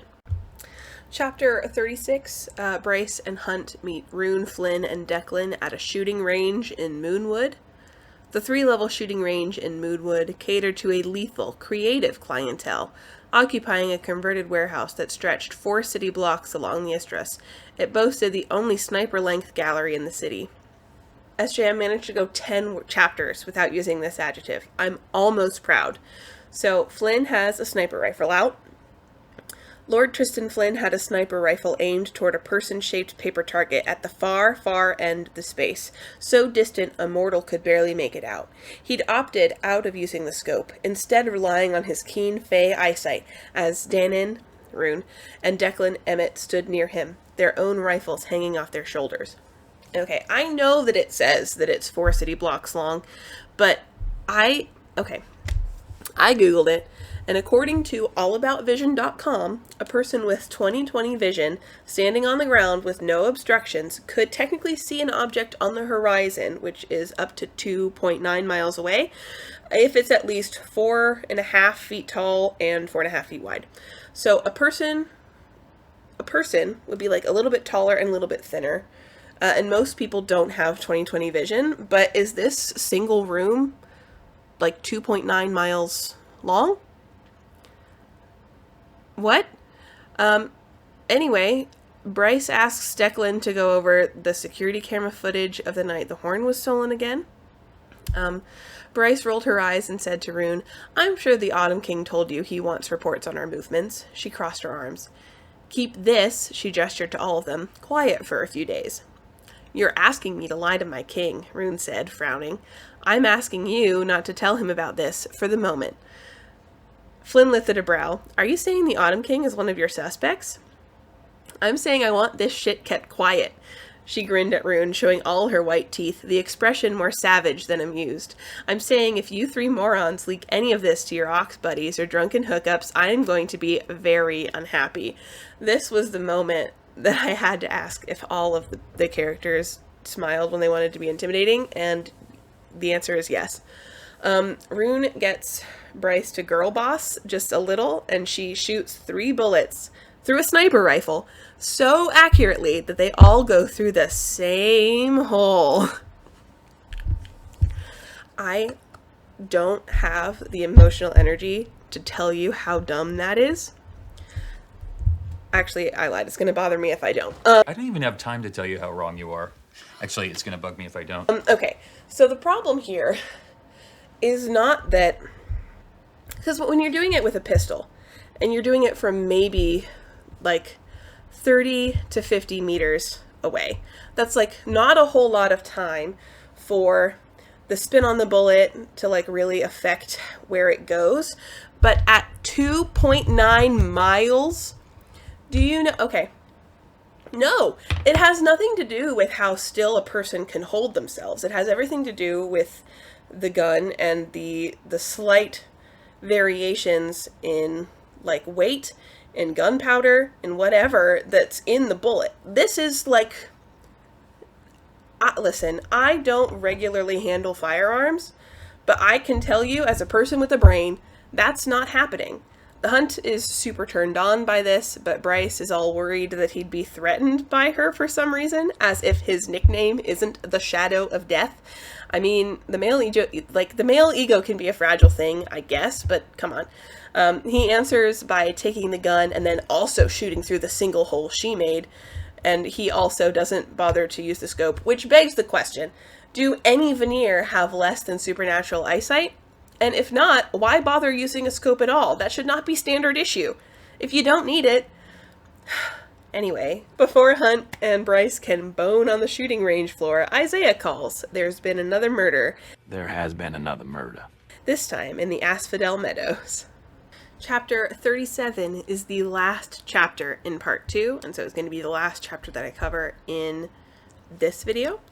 Hunt has learned his lesson and checks in with Bryce before dragging her to a crime scene.